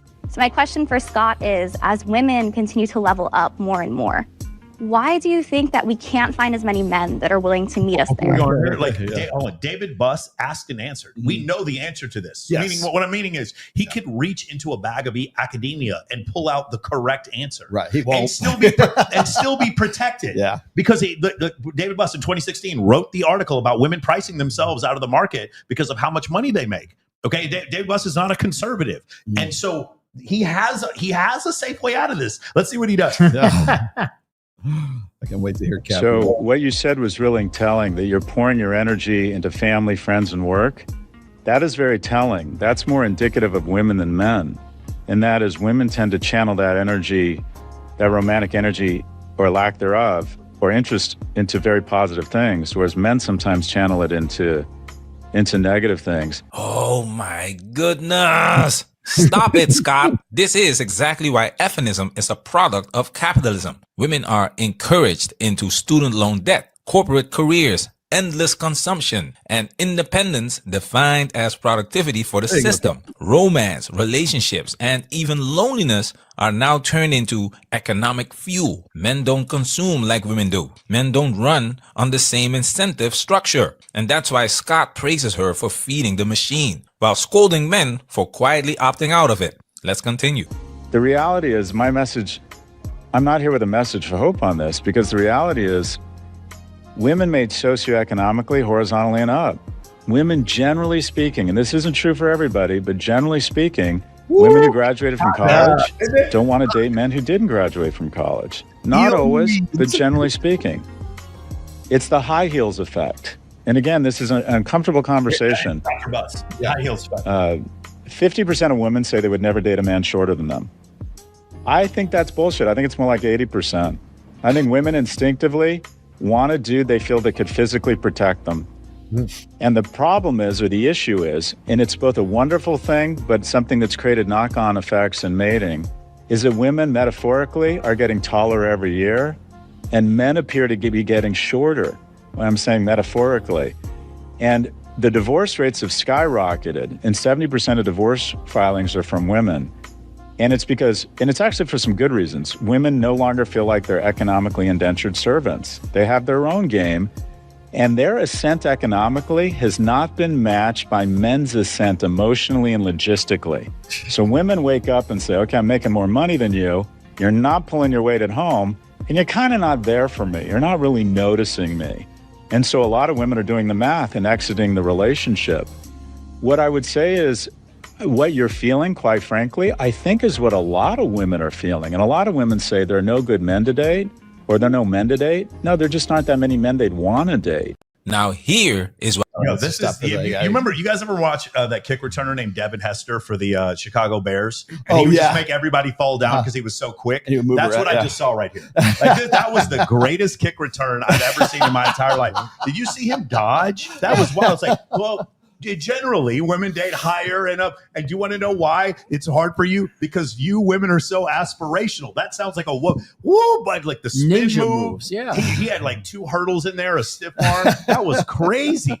That was incredible, bro. He was like, how can I stay on Oprah? It's like, and that we got hot in there when he started talking about women date up. Right. Well, and then the guy will bring this 109-yard return. Yeah. Yeah, exactly, bro. That was crazy. Yes, that is.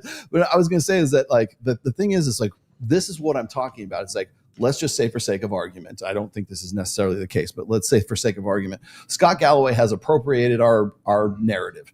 Whoever else was in this instance, we're going to use Scott Galloway. Yeah. Okay. He's appropriated our narrative, and now he's got this narrative, and it's like, hey, I don't care how you come to Jesus, as long as you come to Jesus. Yeah. Well, now the guy who came to Jesus is on Oprah, and he's like an eel in the weeds trying to avoid any like uncomfortable, unflattering truth that might be a part of our narrative. So now, is it our narrative still, or is it what he wants the woke left or the Oprah audience to think is this new novel narrative that's we got to help our men? We're not helping our men with his solutions. He can come up and quote David Buss all day long. The thing is if he takes that and he goes, well, David Buss didn't really mean that. He meant something else. He meant this. Now is it still our narrative anymore? If we were taking, wait, did you see how he got out? He scratched his head too when he was doing this. Yeah. Instead of saying, which is the reality is like, hey, you're having a harder time because you could be more physically attractive. We can say from several reasons why, but she could definitely lose weight and be more physically attractive.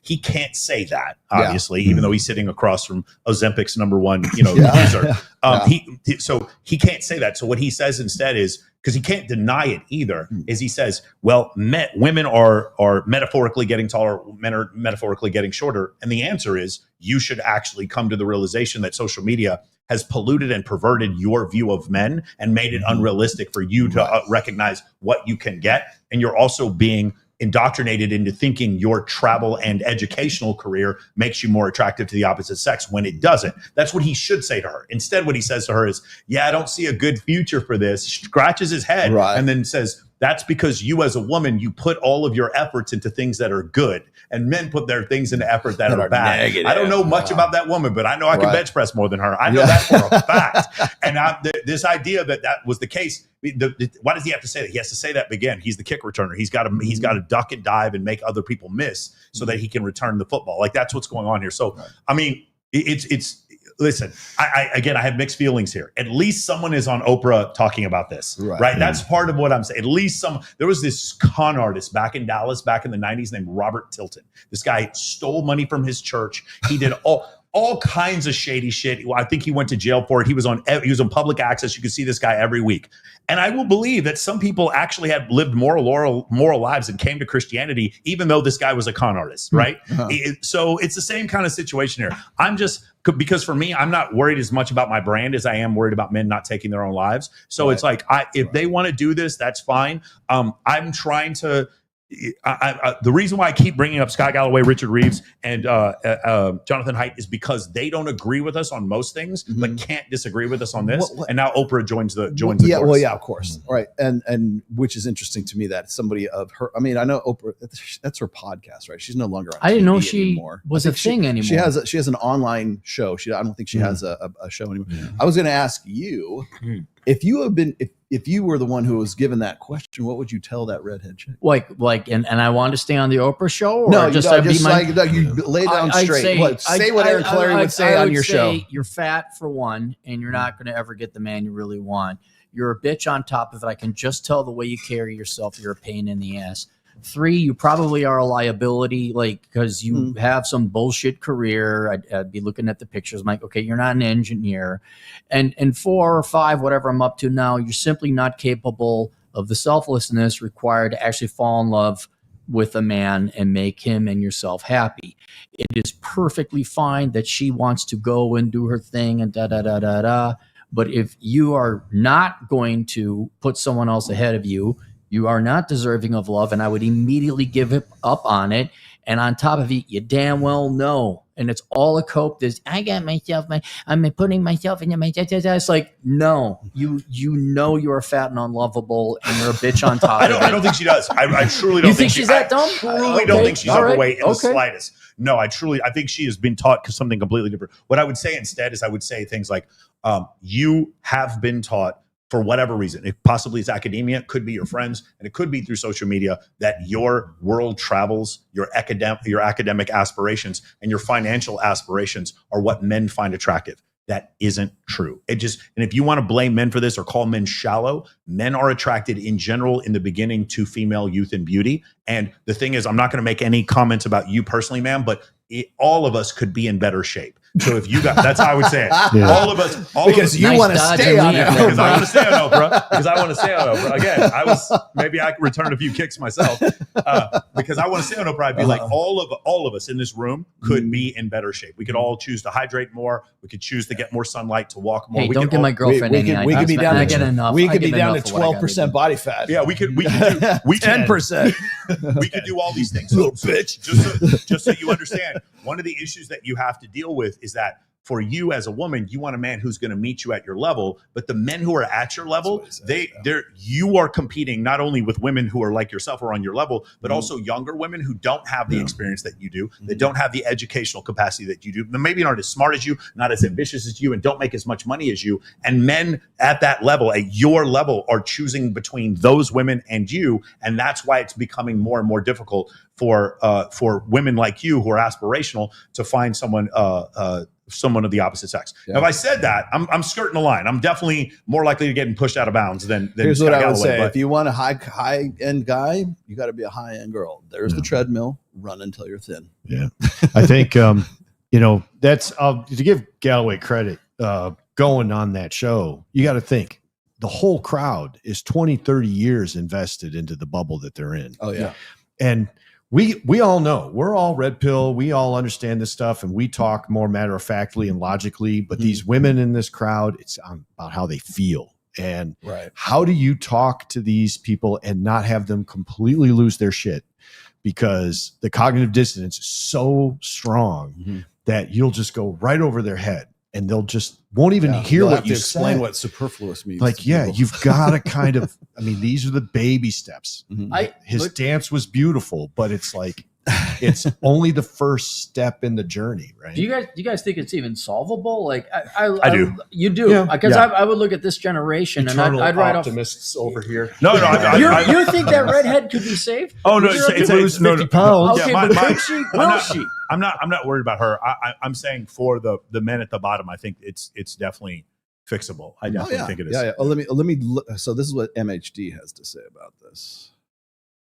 My men are tired. Scott is finally cooking with real facts about female hypergamy, unrealistic standards, and exit behavior. But watch closely how he frames it. Once again, the conclusion is not women's expectations have become detached from reality. It's men need to catch up. Once again, men must absorb the adjustment. Now look at what he told Brandon.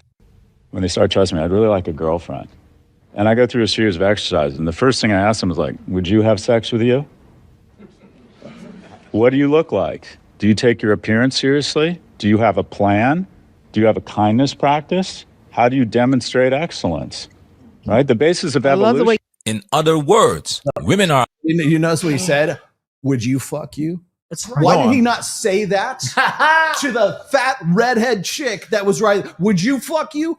And the answer is fucking no. And that would never come out of his mouth. That is if a it's good a point, yeah. chick, if it's the guy, well, it looks like you need to get in better shape, Fred. Get on the third treadmill and run until you're thin.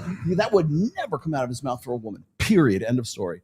They have to be. It doesn't matter. Healthy at every weight. So they're not. Again, they're going to They're going to misprescribe the treatment.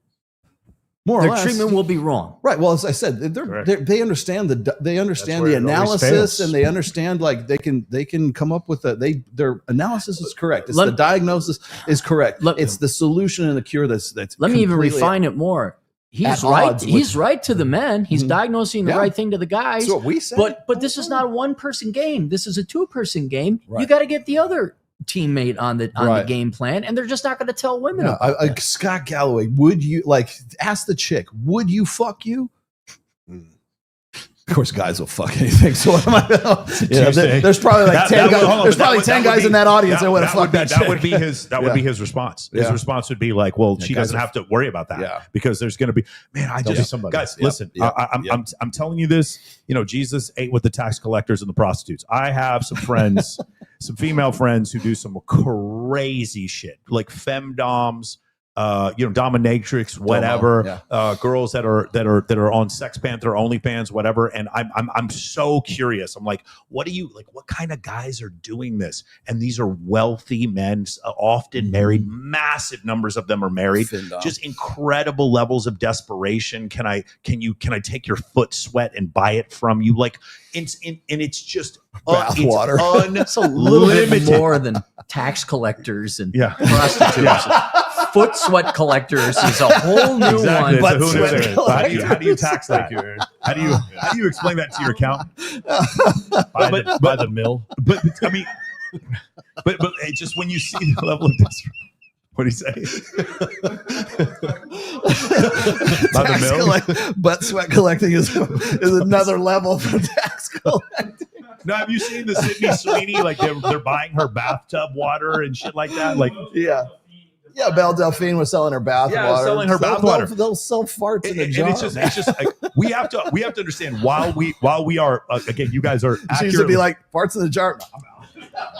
While you guys are accurately diagnosing the issue, my point is, like, when I see these women who literally could make as much money as they wanted if they really wanted to work hard at like crazy amounts of, like, I know several girls. I'll sell my foot sweat for $100 a bottle. What do you, bro? $100 a bottle. I know so many girls making $50K a month doing this kind of stuff where they don't have to meet guys in person and they're just online. And I've seen their accounts, like they're for real are making that kind of money. And you saw Sophie Rain, $94 million in 2 years is what she made on OnlyFans. And you see this, and it's just like we're sitting there more than Shaq. I was going to ask you about that. What's the chick who's on OnlyFans who makes more money than LeBron James? Yeah, so it's Sophie Rain. She's at the Bop House in Miami. Yeah, for sure. Okay. And, but like when you see this madness, and then you're like, it's like, and I don't mean to equate women to black mold here, okay? But have you ever had black mold in your house and they try to get rid of it and it just keeps coming back and it just keeps coming back? It's like that's what these simps are. They're like, no matter what we do,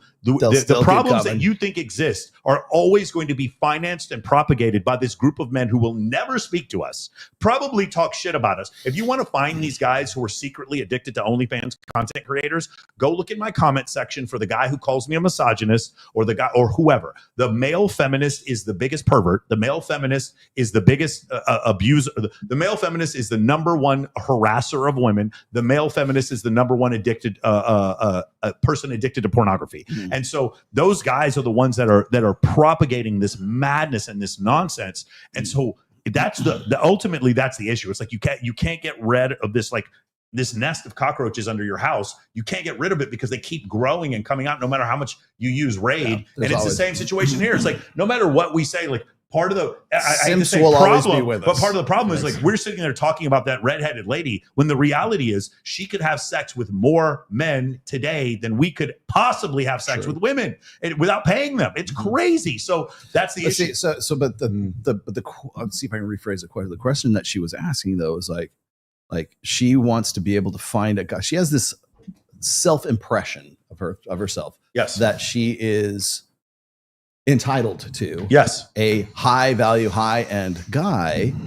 And like she might have got her frustration one with is once. why don't guys want to level up to be with me? And guys are looking like you're fat. Why would high level guys want to get with you? So it's not so much like the guys I'm sure there's probably 10 guys in that audience that would fuck her, right? More than 10. Okay, probably more than that. Okay. But the thing is, liberal men who went on Oprah. They probably know, would, yeah. they have no Okay. concept Exactly. of game. They would be happy to have sex. But so the point I'm making is like, would she want to have sex with any of those dudes? Probably not, right? No. But the thing is like because she wouldn't be asking the question if that was, or maybe she's got a cue card, but she wouldn't be asking the question if there wasn't an implied answer, which is his answer, which is guys need to level up. Guys need just as MHD was saying, it's a systemic problem for men to get better so that they can get with a woman that looks like that. And so if I'm going to I wonder why 1/3 are substance abusers and staying home and playing video games. So maybe the guys that are already the 10 guys there that would fuck her in the audience, she just simply, they're not the high level guys that she thinks that she is entitled to. And therefore she's saying, well, how come I can't get high level guys because that are at the same sort of like level of status, the same kind of, elite status that I am at? How come I can't get them to want to fuck me or want to be with me when she just simply doesn't understand that she's not where she thinks that she is? Yes, and going back, the answer, the reason why this happens, and thank God, again, this book is terrific, is the Anxious Generation. It is brain rot that she's received. She has received indoctrination that she deserves these men, and then she's received comparison showing that the men that talk to her do not match up. And these are the men that she could possibly get. And it's almost it's happening more with women under the age of 30. So 1995 and younger, that's where you're seeing it because these women almost exclusively grew up with smartphones. And so during their formative years of puberty, they were shown images of women that were more attractive to them and men that were more attractive than the men that they could date. And that perverted and diluted their ability to discern whether or not they could get. I like this comment. Oprah knows her audience. You'll never see actual attractive chicks higher up the totem pole sitting there taking relationship advice from unattractive women like Oprah. Yes, that is definitely part of it. True. I would say. Let's continue here. Allowed to demand more, move the goalposts, raise the standard indefinitely, and men are expected to just run faster, produce more, earn more, feel more, do more, emotionally, financially, domestically, without ever asking, at what point is the contract unfair? At what point is the juice not worth the squeeze? Because let's be honest, this woman is clearly looking for a high status man. But notice what Scott doesn't ask her. He doesn't ask, would a top tier man choose you? He doesn't ask, are you physically competitive in a dating market? He doesn't ask, do you bring what the men you want are actually selecting for? Because that question would instantly be called cruel, misogynistic, victim blaming. We all know fat women don't want fat men, but nobody is allowed to say that in reverse. And that's the asymmetry. If women only date up, women initiate 70% of divorces. Women expect taller, richer, more dominant, more emotionally available, more present men. Then mathematically, most men are being disqualified before they even start. And Scott knows this. But instead of saying the expectations are unrealistic, he tells men to step up and accept the new terms. And that's where men draw the line, because self-respect is also a boundary. If the deal is you must become exceptional just to be tolerated, while the rules only move in one direction, men are no longer required to sign that contract. That's not a male failure, that is male withdrawal. And the more society keeps pretending this exhaustion is a men problem, the faster men are gonna opt out of the entire game. So where I try to go to solutions is how do we lift up young people such that they're all or more of them are economically viable, which I think will, on the margin, lift up or disproportionately impact young men. But just the fact that you said you're self-conscious or aware enough to pour that energy into really productive things means you're going to be fine. I don't think romantic love is the be-all end-all for everybody. It's really rewarding, but I think you can find what I'll call that sort of purpose, relational love in a lot of different areas. And the fact that you're even thinking about how you channel that energy into stuff that's more productive, you're the role model for young men right now. Not everyone's going to find romantic love right away, or it's going to happen, it's going to take longer. But how do you transfer it into more productive means that make you a better person, a better citizen, a better sister, better daughter? So anyways, this is a long-winded way of saying, right on. You're being a productive human. You're going to be happy regardless if you find that or not. And I just wish more men would take your lead and say, all right, maybe things aren't working out for me romantically. I'm going to continue to work on myself. And I'm going to pour that energy into other relationships. Scott, men are already doing exactly what you just described. That's the irony. Why do you think men are disappearing from dating? Why do you think men are opting out? Why do you think only about half of single men are even trying anymore? According to Pew, because men already ran the numbers. They looked at the rejection, the public shaming, the false accusations, the divorce courts, the financial exposure, the emotional labor with zero appreciation. And they said, I'm better off redirecting my energy. That's not failure, that's adaptation. Men are building businesses, men are lifting, men are stacking skills, men are leveling up alone. And here's the part Scott will never say out loud. Men want respect. Women want to feel good. That's not the same currency. And notice this too. Scott is perfectly comfortable telling men, get used to rejection. Keep getting humbled. Work harder. Make more money. Absorb disappointment quietly. Except that women's expectations are high and never question them. And if romance doesn't work out, transmute that energy into productivity. But do you ever hear him telling women, lower your standards, stop chasing height and status, date across and down, lose weight, approach men first? Of course not, because that conversation is forbidden. So instead, he tells a woman she's a role model for men while telling men to emotionally settle. That's not balance. That's not equality. That's programming. There you go. That video I just sent you, the one that makes me so angry. You guys are gonna pull for Scott Galloway after you see this. Jesus. Okay. Oh yeah. You know, it's funny. I've seen this before. I haven't seen Scott Galloway chime in on it, but I don't think he does. I want you guys. Okay, now I just want you to think about. He said some things that you disagree with, and whatever. I want you to think about the things that he said that you do agree with, and then I want you to see the volley he's catching from his own side of the aisle. Watch this. Okay. Talk about the Scott Galloway to red pill pipeline, because this fucking guy cannot get off my fucking TV. He is everywhere. And to be fair, Scott does say that he hates the manosphere. He openly despises guys like Andrew Tate, but here's the problem. While he rejects their conclusions, he is completely validating their premises. He uses the exact same evolutionary psychology arguments that red pillers use, and when a respected NYU professor does that, he isn't building a wall against the manosphere, he's building a pipeline right into it. Let me show you. First, he leans on mating inequality, the academic term for the red pill belief that women only date up. Women mate horizontally or socioeconomically horizontally and up, men horizontally and down. And when the pool of viable males horizontal and up keeps shrinking, there's a lack of mating opportunities.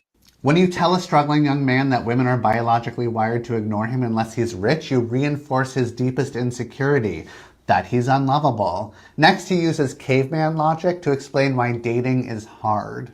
Because men are much less choosy.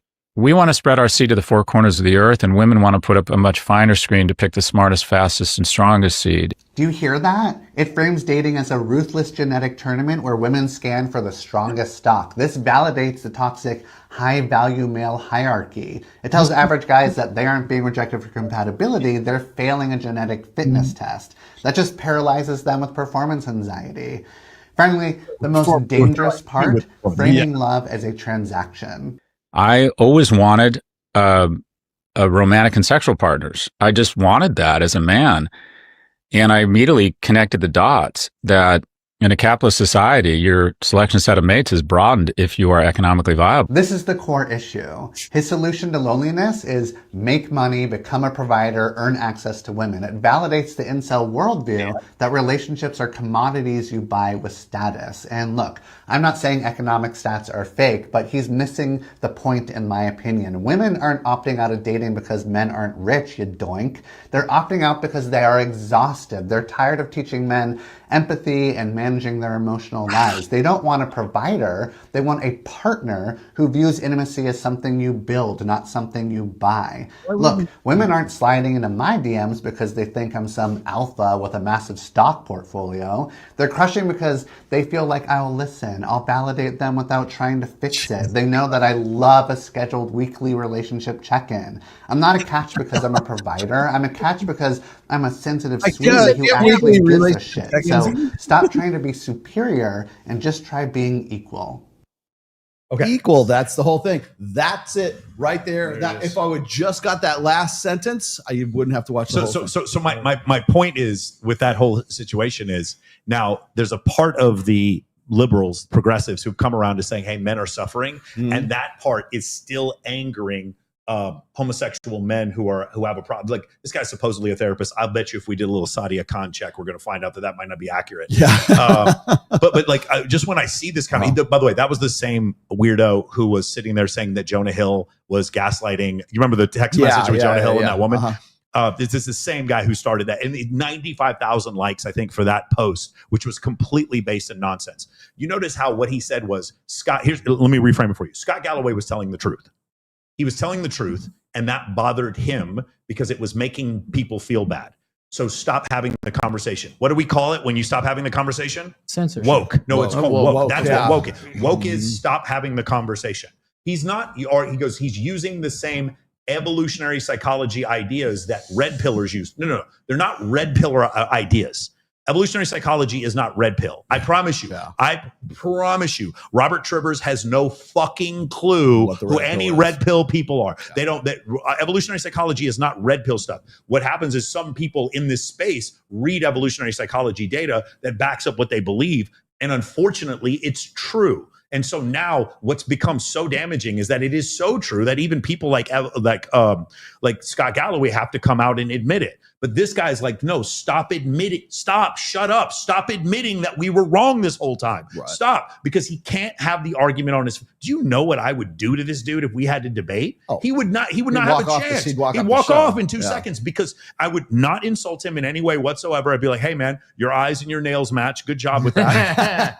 I would not try to insult this dude in any way whatsoever. I would be super calm, and you would watch him get more and more agitated because he can't stand to have the conversation. He needs to shut the conversation down before it happens. And here's the other thing I think is really important. He said, when you tell men this, it causes performance anxiety. No, bitch. It causes performance anxiety. And I say this in the nicest possible way. With you, bitch. You are the one it would cause anxiety with. Mm-hmm. With me, that whole idea. And by the way, there's another part that he missed, which is the hypergamy thing. Mm-hmm. He only related hypergamy to money. Hypergamy is not just money. If you have 3 guys in a room and one of them is way funnier than the other 2, women are going to want him as well. Humor can be a function of hypergamy. Height can be a function of hypergamy. Physical attractiveness, money can be a function of hypergamy. Relevancy can be a function of hypergamy, like how many followers you have. Status. Competency, status, the ability to lead, your speaking voice, your charisma can all be function of hypergamy. He doesn't understand that because he hears hypergamy and it's just a dirty word to him. The thing is like, as I said, at the end of it, it's like,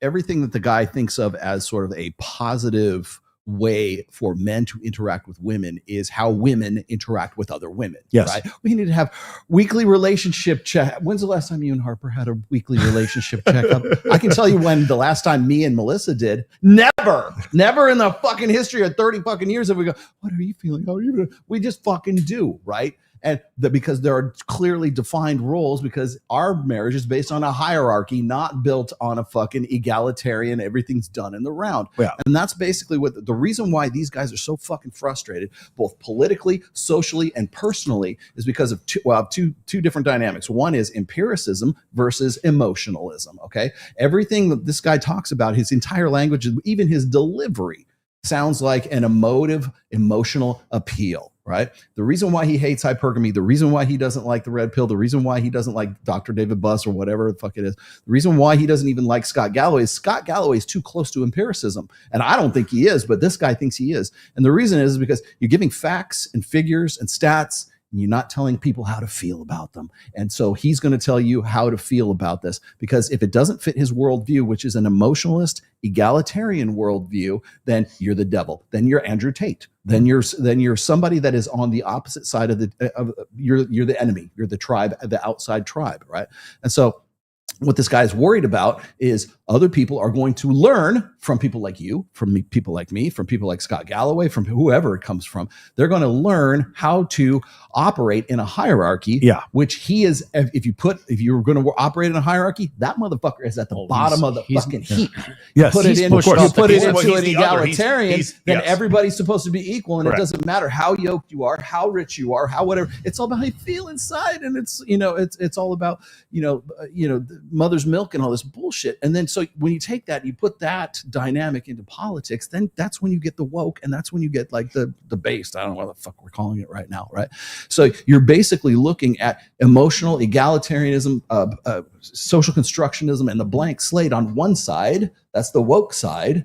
And then you're looking at a hierarchy, and you're looking at a patriarchy, and you're looking at like reality and stats and figures and everything that point completely in the opposite direction. And I'm not saying emotions aren't also important. They are, but they're not so important that we're going to develop a social caste system around it, or a social order or organized society around it, or follow it so that it's like your guiding light of your fucking life, rather than using fucking common sense, empirical data, and understanding, phenomenon and dynamics and everything, and not calling it emotion and not calling it fucking magic, calling it what it fucking is, and then developing other ways and systems around that so that they are pragmatic, efficient ways to organize fucking society. But we can't do that when we got black, nail polish, gay guy telling us how masculinity ought to be, right?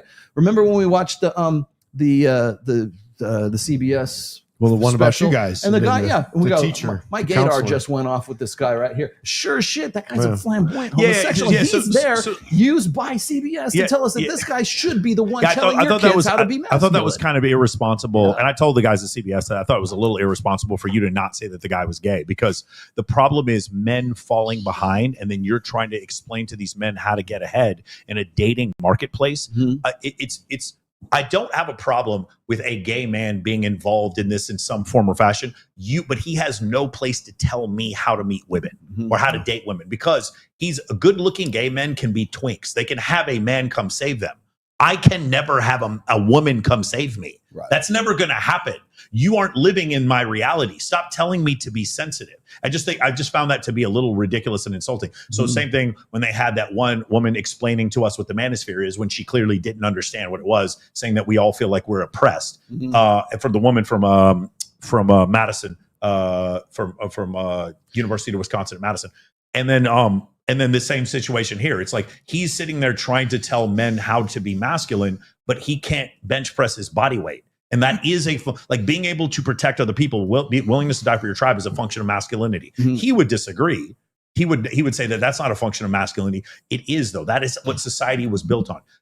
Regardless of how he wants to look at it, society was built by stronger men than him. Physically stronger men than him, physically more violent men than him, built the society that allows him to say what he's saying. But the other reason why I brought this up is I asked you before, why is Richard Reeves not very popular? He's not super popular. I'm a big fan of his. Why is he not super popular? Why is Scott Galloway really not that popular? He is now. He's kind of growing now because he's on Oprah. Why is he not that popular? Because he's a liberal agreeing with conservative ideas, and he's still getting pushback from his side like this. Do we even have to worry about a lot of this? Because I know this sounds odd, I'm saying, but Oprah is irrelevant, especially to the age and demographic that people are trying to help out. Dr. Phil is pretty much a nobody now. A lot of this is old mainstream media and influencers dying out. You have the internet, Tate, blah, blah, blah. If I could pat ourselves on our own back, we've provided way more help. And I think even though there's a lot more of us, we have probably cumulatively way more influence, readers, followers, and subscribers. And ultimately, what they're recommending is not going to work. And it's almost like it's watching, and it's not unrelated. It's like trying to watch Democrats get people out of poverty. how many decades do we got to go to see them fail? And after a while, it's like, okay, the Democrats are going to say whatever, more money, white men bad, or I don't know, some old same hat recommendation that's never worked before. I think this is the same thing here. They're not empirical. They're living in idealism. No one seriously is following them or paying attention to them. And since ultimately the recommendations are going to fail, like pretty much all their other policies, I don't know if there's even anything we have to worry about. I do have a problem with, I am worried, and I'll tell you why. If anybody objectively looked at Gavin Newsom's attempt to end homelessness in California, he would immediately be repealed. Like before the end of this broadcast, people would have an election and get him out of office. He is a clear and total failure as a governor of California. But the reason what you said before is like, there's no way you can look at the government that runs places like San Francisco and say, you guys are doing the right thing. Let's vote for you again. But they are. And the reason why is because the majority of voters are either women who care about their feelings or men who care about their feelings more than empirical reality. And all you're doing is selling them a feeling. And the feeling is we're equal. The feeling is you're disenfranchised. The feeling is you're a victim, and we as the government are going to make sure that you get an equality of outcomes. And as long as you keep selling that, I think people aren't going to look at objective reality. We're always going to have this problem. Every quality you just mentioned right now is a female quality. If you look at what's that chick Andrews, Karen? It's a female quality that more men are adopting. Yeah, well, I forget the chick's name. Her last name's Andrews. She was just she's in a conservative think tank, but she's basically saying that the woke is basically female. It's female psyche is what it is. I agree. Everything that goes on. So when I'm talking about like emotionalism versus empiricism, or if I say the four pillars of sort of liberal progressive thought are the blank slate, social constructionism, emotionalism, and egalitarianism. You knock one or two or three of those out from under the stool, any issue that was on top of that collapses with it, because they're all founded on those things. So when you're talking about replacing Gavin Newsom or whatever, or why do these, like every time you do this all the time, every time something happens in the news where it's like some young lady gets killed on a subway somewhere, the first thing you say is, I posted Daniel Penny pic. It's because you voted for this. Yeah. You voted this in. This is why this happened, because you voted for this to happen, or you keep doing this over. That's you being empirical. That's right. You say, this is the A plus B equals C. The reason why this happened is because you guys continue to behave this way. And instead of, like, as I said before, they're voting based on, feels before reals. So from the Democrat, socialist, Marxist, whatever we're going to call collectivist, communitarian side of things, that's the way women think. They think in community. They think in socialism. They think in, one, you get one and you get one and you get one. Right. So that's how they organize society. Men organize society in hierarchies. And we base those hierarchies, ideally anyways, I'm not saying it's perfect, but we base those hierarchies on performance. We base those hierarchies on the respectability, right? So if you're the captain, and what's the next rank under captain? Major. Then below that is whatever, all the way down to private, right? That hierarchy right there is the respectability hierarchy. If you're a captain, you have a certain degree of respectability that you had to earn your way and move your way through the ranks to get to that point right there. For women, that doesn't exist, because respect is something everybody gets a little bit of. Everybody deserves respect. I don't think it's respect as much as like what he said before. They want to feel good. That's part of the Owen Cook has the best statement about this. Women are addicted to their state. It is absolutely true. They are addicted. But the issue that we're missing also is that more and more men are adopting this same ideology. Oh yeah, it's woke. I'm offended we're having this conversation. Let's stop having this conversation. We just saw an example of it right here. Let's stop having the conversation because it offends me. It will hurt people's What were you going to say? Yes. I was curious what Jim had to say. I like what Aaron said, and I believe that that's ultimately true. I was talking to Roll about this before, and there's only a certain percentage of men who are going to be willing to do the work once they're enlightened. And I think that's why the attack from the left was so strong, because it begins men on the journey. They've been brought up and feminized in a gynocentric order, and it's not working for them. They realize there's a problem and none of this makes any sense. And they watch Scott Galloway on Oprah, and then it starts them on that journey, and it's going to lead them to you and Rational Male and Reignite. It's going to lead them to you at Men of Action. And the ones that show up are the ones that we can help, are the ones that can be at the Go ahead. Jim and I went to the gym right before we went to Powerhouse. Right before we did our Sunday one of session. the conversations we had, and I kind of went. I'm glad you guys both showed up because I wanted to bring this up. Is we had this conversation. We're talking about how 80% of men are invisible. We say this all the time, or that these guys are really they're unattractive. Yeah, 80% of men are unattractive. Guys are struggling right now. They're basement dwelling incels, and all they do is jerk off to porn and play video games, all their sedations and everything else. And I was thinking about this, and I'm going, you know what? We haven't considered one angle to this, which is maybe they shouldn't reproduce. Mm-hmm. Maybe these are the guys that were the guys who were the genetic dead ends when we're talking about what and Mike's read the stats before is what is it 17 women for every one man reproduced 8,000 years ago just prior to agriculture. Now that's come down to about 7 to 1, but that's still a hell of a fucking ratio, right? Maybe those guys shouldn't have reproduced in the first place. And maybe we're just more aware of it now because we're in the digital age where we have social media and we see these guys all the time. They're tweeting they're hating on me, they're hating on you, they're hating on everybody on Twitter, on Instagram, and wherever else. And they're more visible right now, but maybe they've always been there. We just haven't really thought about that, perpetuating their genetic line. Which is, I hate to be a eugenicist or whatever, but that's something we haven't considered. I don't know about you guys, but I'm tired, Coach. I'm tired of explaining to full, like the Snap thing when Snap got cut. Why am I explaining to a full ass grown adult that you should feed yourself? Why am I arguing? I don't know how many times communism has failed. Why do I have to keep arguing against socialism? And it gets to this point where if you want to believe like 9 Inch Nails, Black Nails guy, or the fat redhead chick, if you want to believe that you can merely exist and start attracting the opposite sex, if you want to keep believing unempirical leftist idealism or idealistic solutions that have no bearing in reality, I plain don't give a fuck about you. And I'm at the stage now, I wrote a book called Enjoy the Decline. I like seeing Minnesota get fucked in the ass. I love seeing poor people. I love seeing student loan, 41-year-old millennials. I need a student loan bailout. I love seeing fat chicks trying to cope and like, oh, I don't need no man. Go do some more SSRIs. Like, who cares about these people? Like, if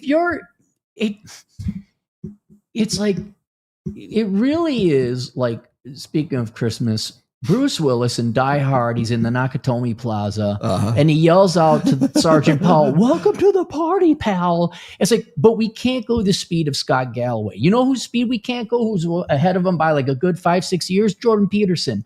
We can't go, like, you guys are finally getting hip to this jive, huh? Well, welcome to the party, Scott. Good to see you here. That's nice. But if society is so slow and stupid, they can believe like they're attempted or seduced by idealism and leftists. You just gotta be a sweller person, girls. You gotta, fuck you, people. I hope you're fat. I hope you're lonely. I hope you're on drugs. I hope that your happiness. But for anyone, like, we don't have time for this. For any guy listening, I'll be honest with the girls. None of you are gonna listen anyway. So fuck you. So the guys, I was like, look, guys, you could be an idiot like Mr. Black Hair Nail Dude. You could be fat. You could be unsexed. You could or you can knuckle down and say, wow, here are the empirical red pill guys, the originals, and I'm going to commit myself to this. Or, wow,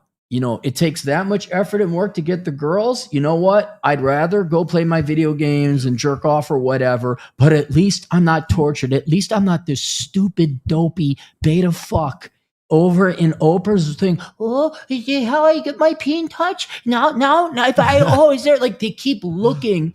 Rich Cooper said they're looking for the cheat code. Oh yeah. They keep, it's like, there's no fucking cheat code. So you either commit to doing the work or don't, and forfeit and don't stress out about it anymore.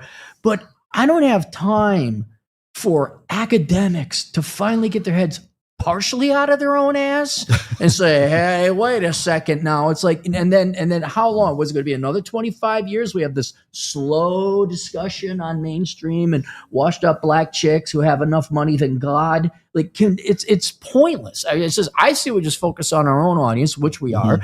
I say we got to be more blunt and say, yeah, that redhead chick is fat and ugly. And then maybe they're going to get, Tate's going to get more. He did. He's got way more fun than that. I think that's the way to go. Yeah. But watching Sergeant Powell drive the cop car around and you got to throw a terrorist body out and land on his car to get him to pay attention. That's great, Scott. Keep driving around. Let us know you want to join. Yeah. I thought Andrew Wilson had a great point. It's like, I encourage men to get into women's boxing. Yeah. I want to see more men. More men. I want to see more men. This is what you voted for. Yes. I want to see more. I want to see. He's like, I want to see. Come on, real talk. If they started letting men play in the WNBA, you and I would watch. Oh hell yeah, I would watch. I would watch that in 2 seconds. Yes. But yeah, it's like let them get what they want. But going back to what you said before, we're just providing lifeboats. Like that's what my program is. That's what your program is. I'm just like, I don't think that I can save all of the population, but I've got 4,100 casualties. I've got 4,100 guys who have gone through the program that are like, I am definitely not disillusioned anymore.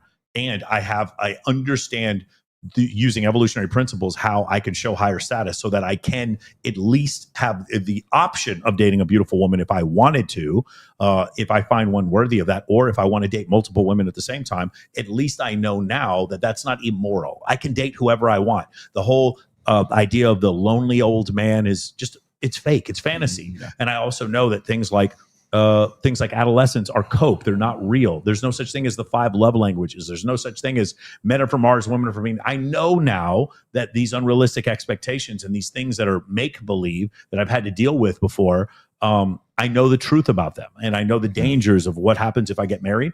And I also understand what can happen to me as a man. I've said this to guys several times before. You need cameras in your house so that you don't have these false accusations. Like there's a bunch of things like that you need to get to. And I just feel like there's a way to create a lifeboat for a group of men that, can enjoy their lives until AI takes over and then we're all living in holodecks. Yes. Well, I was gonna say is like, I've said this on 100 different occasions. It's like the red pill is like triage, right? You save the ones you can, and you read last rites to the dying, and then you move on to the next one that you can save. Yep. Because if like I've had guys, I mean, ever since I started Reignite, I've had every now and then I'll get some guy go, oh, don't get Rollo's program. He's just grifting. He's trying to take your money and filch your shekels out of your pocket or whatever. And I'm like, dude, if that's what you think that we're doing, come to the next one. I will let you go for free. I'll let you watch the whole thing for free. And you know what? Never take me. This is what I don't like. Yeah. And they don't take it because that's not because the point. They don't want to. Well, they don't want to be saved. For you to have frame and for you to begin your journey, number one, you have to realize, like you see Scott Galloway on Oprah and you realize I'm not a victim. I need to be responsible for myself and I need to begin my own journey, which means. Oh, wait. Vasectomy. There it is. Thank you. There's the attention you wanted. Right. Yep. Thank you. So it's, you can say olive jar next. So it's, you start that journey to follow the red pill and just build yourself up. And that guys have to make the decision once they realize they're not a victim and they have to accept responsibility for themselves. Then they get to decide whether they want to do the work or not. And it's a lot of work. And some guys don't want to do it. But the reason that I like what you said, about money, if you love thyself, you have value to yourself. You have perceived value. Then you earn your value. And that's how you set your frame. And if you have to earn value, then you're willing to make financial investments in yourself to lift yourself up, to improve your own frame and to improve yourself. So I don't want to work with somebody who's not willing to make a financial investment in themselves because they really don't truly believe in themselves. Right. They don't believe in their own value. So they must first off be willing to make financial investments, not just physical. Don't read a book, watch YouTube. You need to make a financial investment in yourself to prove that you know that you're worthy. And then you'll succeed. Yeah. This is a great question here. Do you think Scott Galloway intrinsically knows the truth and is more Machiavellian for clout and money? Or is he genuinely more framed around the feminine imperative? No. I'm telling you, I've read his book and he had a fucked up, some shit happened to him in his childhood.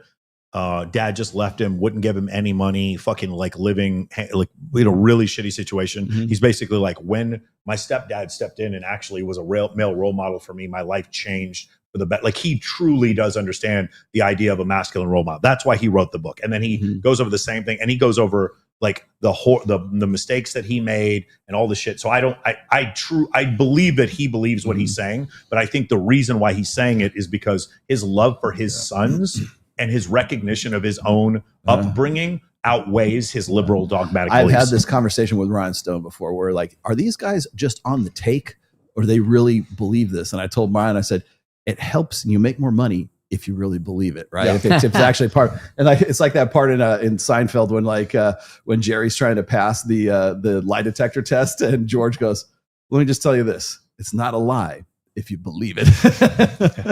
Let me get the rest of these real quick. We need Genghis Khan. He fixed an entire continent, made women kind, and made a quarter of the global medieval population for 40 plus million. Buzzard food. There you go. Okay. Siege says, whoa, Jim Kilgore's back and rocking a tank top. Yeah, because we went to the gym before we went. That's right. Cappy is so short. He was once arrested for impersonating a child. Here we go. Yeah, all right. I'm never tweeting out. Anytime I come Cappy on the jokes, show, I don't care if it's a $1.99. I'm never letting you people know I'm on the show ever again. Rollo, great showing love. Loving that you got the band back together. Aaron, when are you going to start Operation Evil? When I make less money doing what I am now. Who's the hobbit in the blue shirt? But seriously, gynocentrism masquerading as feminism has changed and outdated everything, including marriage advice. Yes. Let's see. Rollo, did we need the spokesperson? For Grindr? Yeah, no, we didn't actually. Let's see. Thanks for $20. Women have higher rates of suicide, overdose, and psychiatric drug use than women of the 50s, 60s, and 70s, etc. 60% of graduates didn't need a degree. Or 60% of graduates didn't even agree. Obesity is at record highs. Chris Williamson is lying about the tall girl problem. Okay. I can't be with fat women due to a vertical back injury at dad's shop as a teenager. I've pissed off women because they have to be less than 150 pounds. And last one, Trump should change his name to Christian Grey and run for a third term. Probably could. All right.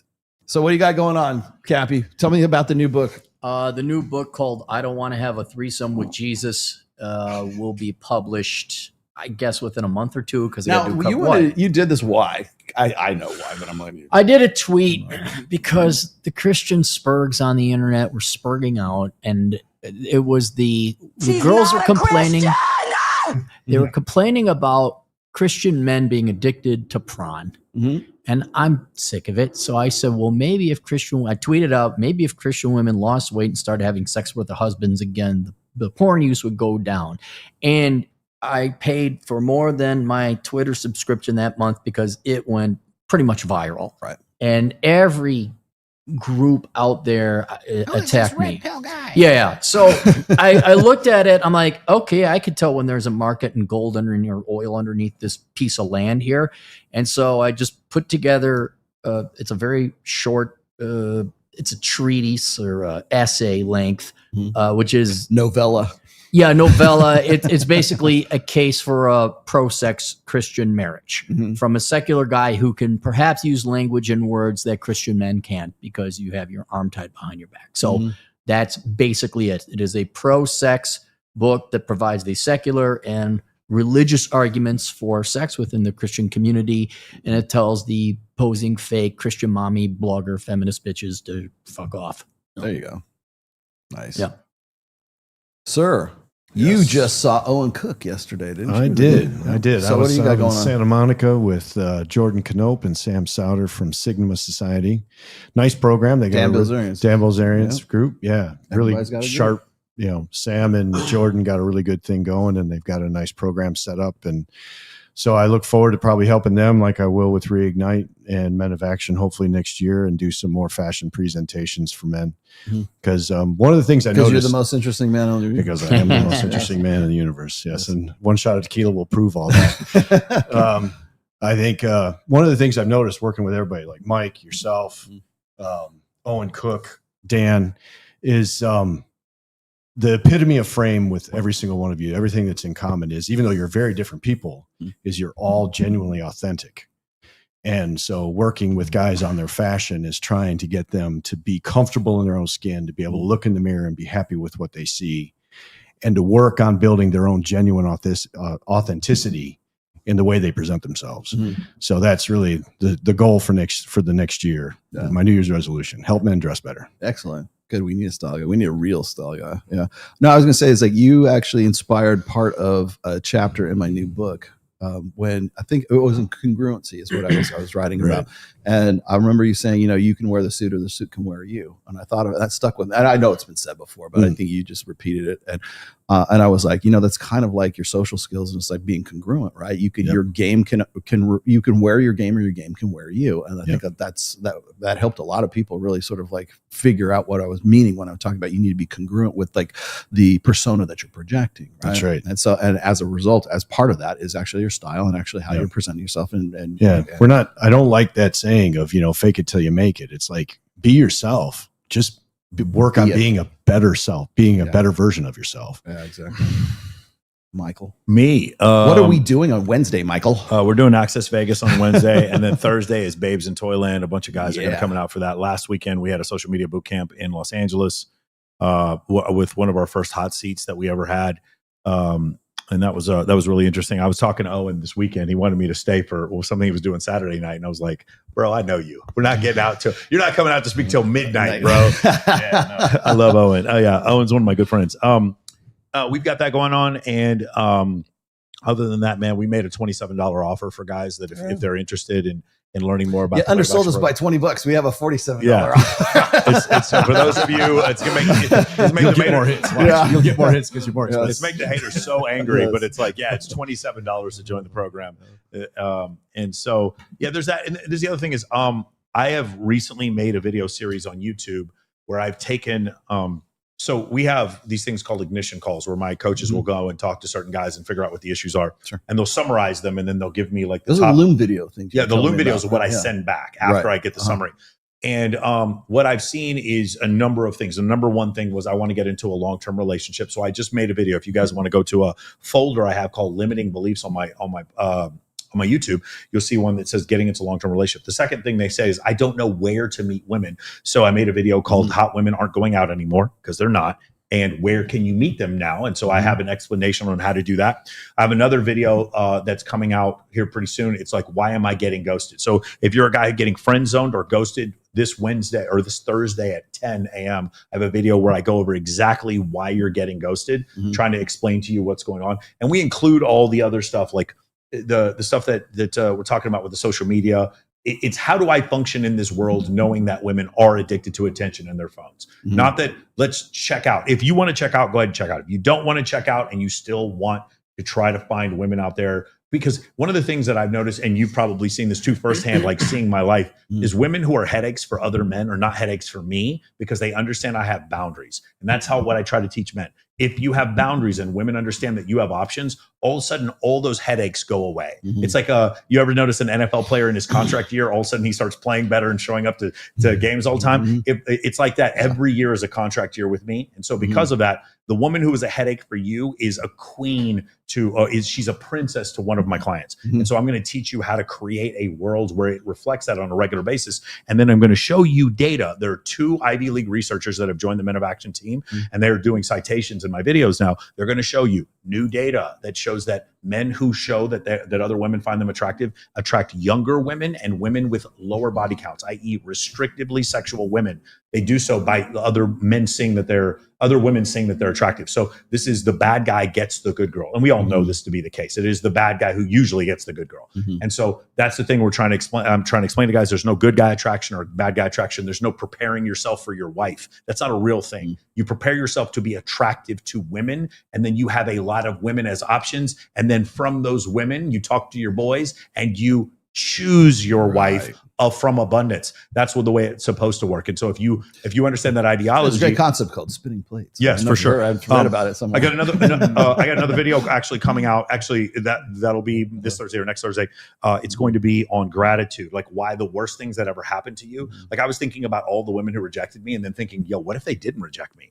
I would have never joined the military. I would have never been red pill. Right. You wouldn't have known us. I wouldn't know you guys. No, right there, like the hottest, when I was 22, I remember the hottest girl I ever met. Like if she had accepted me, I'd be raising her kid right now. Like that's what my life would be very, very different. The worst things that happen to you a lot of times, and I use this as an extreme example because it's not a great thing that my dad died to a drunk driver, but I got to forgive the woman who killed him. And so later on, I was like, what if I hadn't done that? What if I had carried all this emotion with me and all this anger with me, and I didn't do that? So the worst things that ever happened to you turn out to be like some incredible blessings, which goes back to what he was saying before about rejection, like using rejection, but using rejection as a motivation, not like that weak pansy dude with the fucking black fingernails who thinks that rejection is going to cause men to quit. It's not going to cause men to quit. It's going to cause them to work harder. That's what people with testosterone do. That's why you can't bench press your body weight.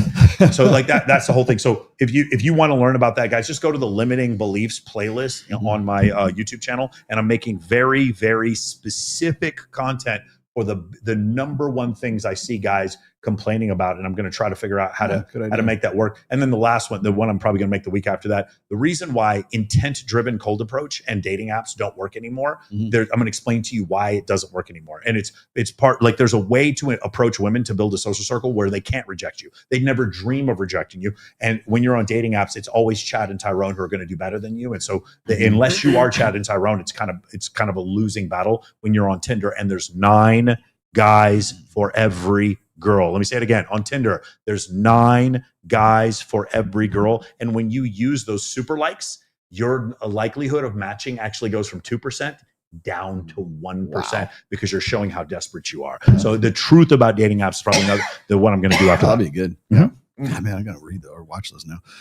No, I was good. Are you still doing Man on the Street ones with the Osmo? Okay, so I am. So the one I did, I've done 2 of them. I did one on like I said, the worst things that have happened to you and like how they're beneficial for your life. And then I have another one that just came out where I go over the difference between getting friend zoned and friend zoning. This is a huge point of contention that a lot of guys, probably the number one thing when I see in my comments, the 2 most common like grifter hater complaints that I get is, oh, you just need money to make this work. You do not need money. All of the girls, there's thousands of girls you see on my social media. Not one of them have ever been paid to be there. I'll give you 100. Let me look in the camera. I will give you $100,000 if you can find one girl I've ever paid to come to dinner with me, take a picture with me, come to my event, or anything past that. 100, and they're all tagged. It does not require money to date beautiful women. If you need, go to moamentoring.com/testimonials. Hundreds of testimonials of men who did not use money in order to get beautiful women in their life. Did they use foot sweat? Huh? Did they use foot sweat? sweat? Does work Yes. if you mix it in correctly. Yes. But that was the one. And then the second one is, oh, Michael, you're a simp. You're a simp with all those female friends. So I use the word female teammates so guys don't lose their fucking shit. But it's like, how do I get 10 girls to come on my show? I have to have female teammates. Right. How do I book 70 girls to do my bikini competition? I have female teammates who help me. I call them my sergeants. There's the sergeants in my army that actually help me meet other women. My last 5 girlfriends, a woman introduced me. And when you ask beautiful women, I have 2 videos I just came out with on this. We survey a bunch of beautiful women. How'd you meet the last 5 guys you had sex with? And the answer is always the same answer. A girl introduced me, a girl introduced me, a girl introduced me, a girl introduced me, a girl introduced me, a girl introduced me, a guy introduced me, a girl introduced me, a girl introduced me. If women are leading other attractive women are meeting their partners through other women, why don't you have an army of female teammates out there doing all this work for you, generating attraction for you while you sleep? And so that's the other thing we're going to talk about. Speaking is of between female teammates, what I have going on right now, I have a new slave girl. She's doing my she's doing my Spotify now. So nice. I've got my Spotify's backup, and I'm going back through my archives, and she is turning all of my audio, all of my podcasts into audio casts, because Spotify will now allow longer than 3 hours for an audio thing. So now we can actually go and do this. So she's going through all of them to my backlog. So I think we're up to something like 3 or 4 per week right now. So if you haven't checked my Spotify, which the link, by the way, is in my description. If you like to listen to this show, or you like to listen to even Access Vegas will be on there.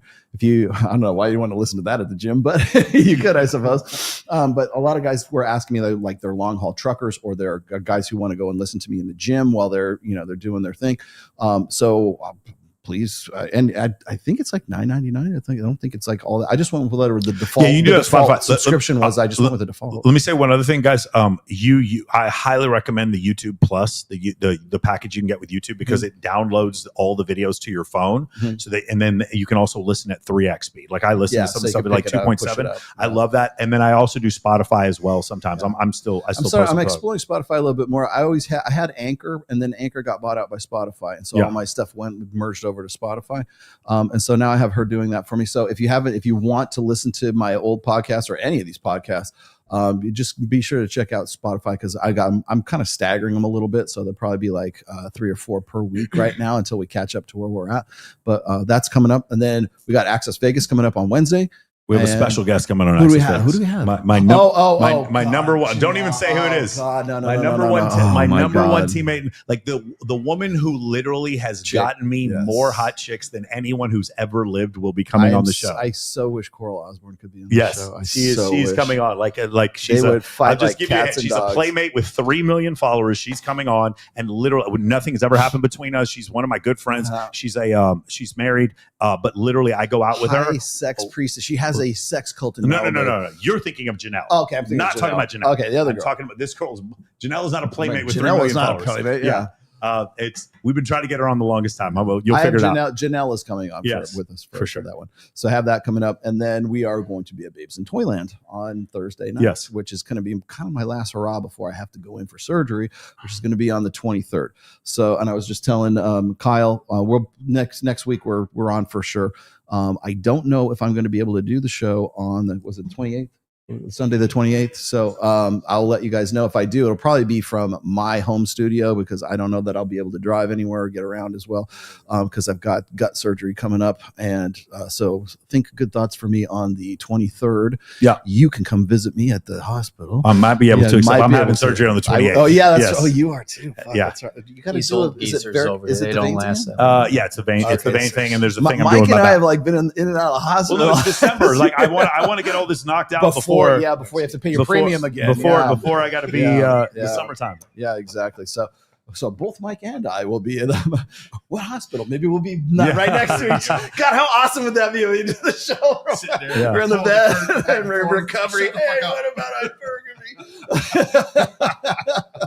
Oh shit, that would be fucking great, man. Why didn't I think of that? Okay. Anyway, so that's coming up. Don't worry about me. Everything's fine. It's just I have to do this. I got to get it out of the way and put it behind me. It'll be good. So, anyways, I'm not falling down. We went to the gym today. Fucking hey, we were lifting and everything. We were lifting pretty fucking heavy too. What do you say? You get a walker, and you get a walker, and you get a walker. We all get a walker.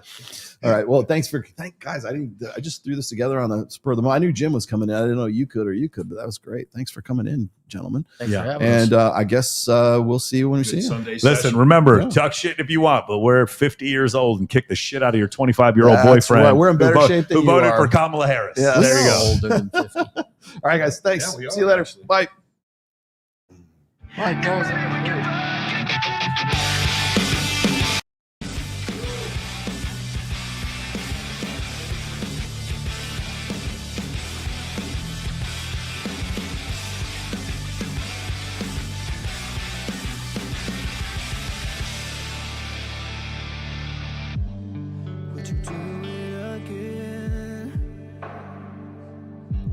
I need to feel you on top of me. It was my first time, but I was just a kid when we met and went to bed. It was my first time. Stop the cap. What do you expect from me? I'm breaking up the rules now in the game. I've got some new tools. Please do the same. Time came by when. to go to hell. Time to get my thoughts now, let go. Bound to keep me up all night. FBI, open up! But maybe we can fuck again. And maybe things are different. Goddamn, baby, one more again. Won't you put it on me one more again? I need to know if maybe we can fuck again. Oh, those guys are fine. Goddamn, baby, one more again. You could have the best in my life. I want to cast magic missile.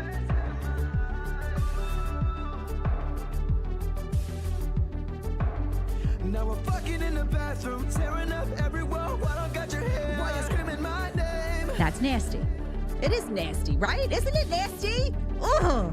She was swinging in the bedroom, whole time stopping and stopping with her head. Like she's calling you Kelly. Well, I'm a whore. Run me, ride me up and down like a pony.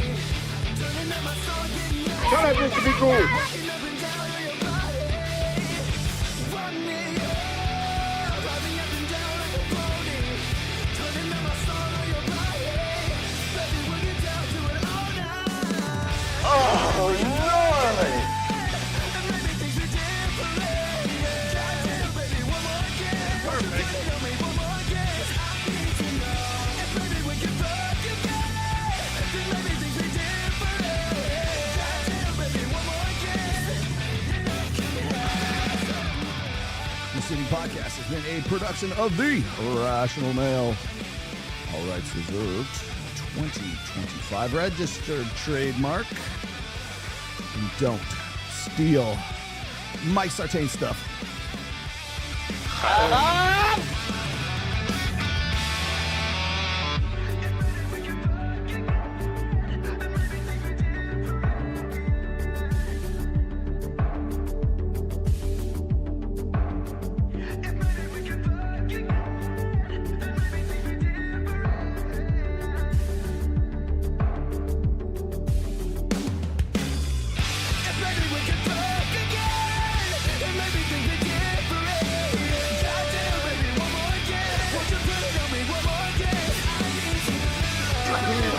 Don't get no hold, man.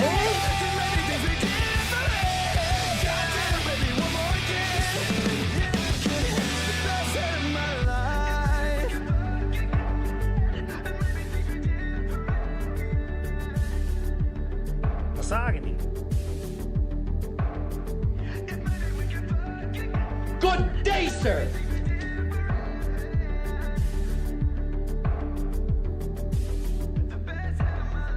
God wants you to have the baby.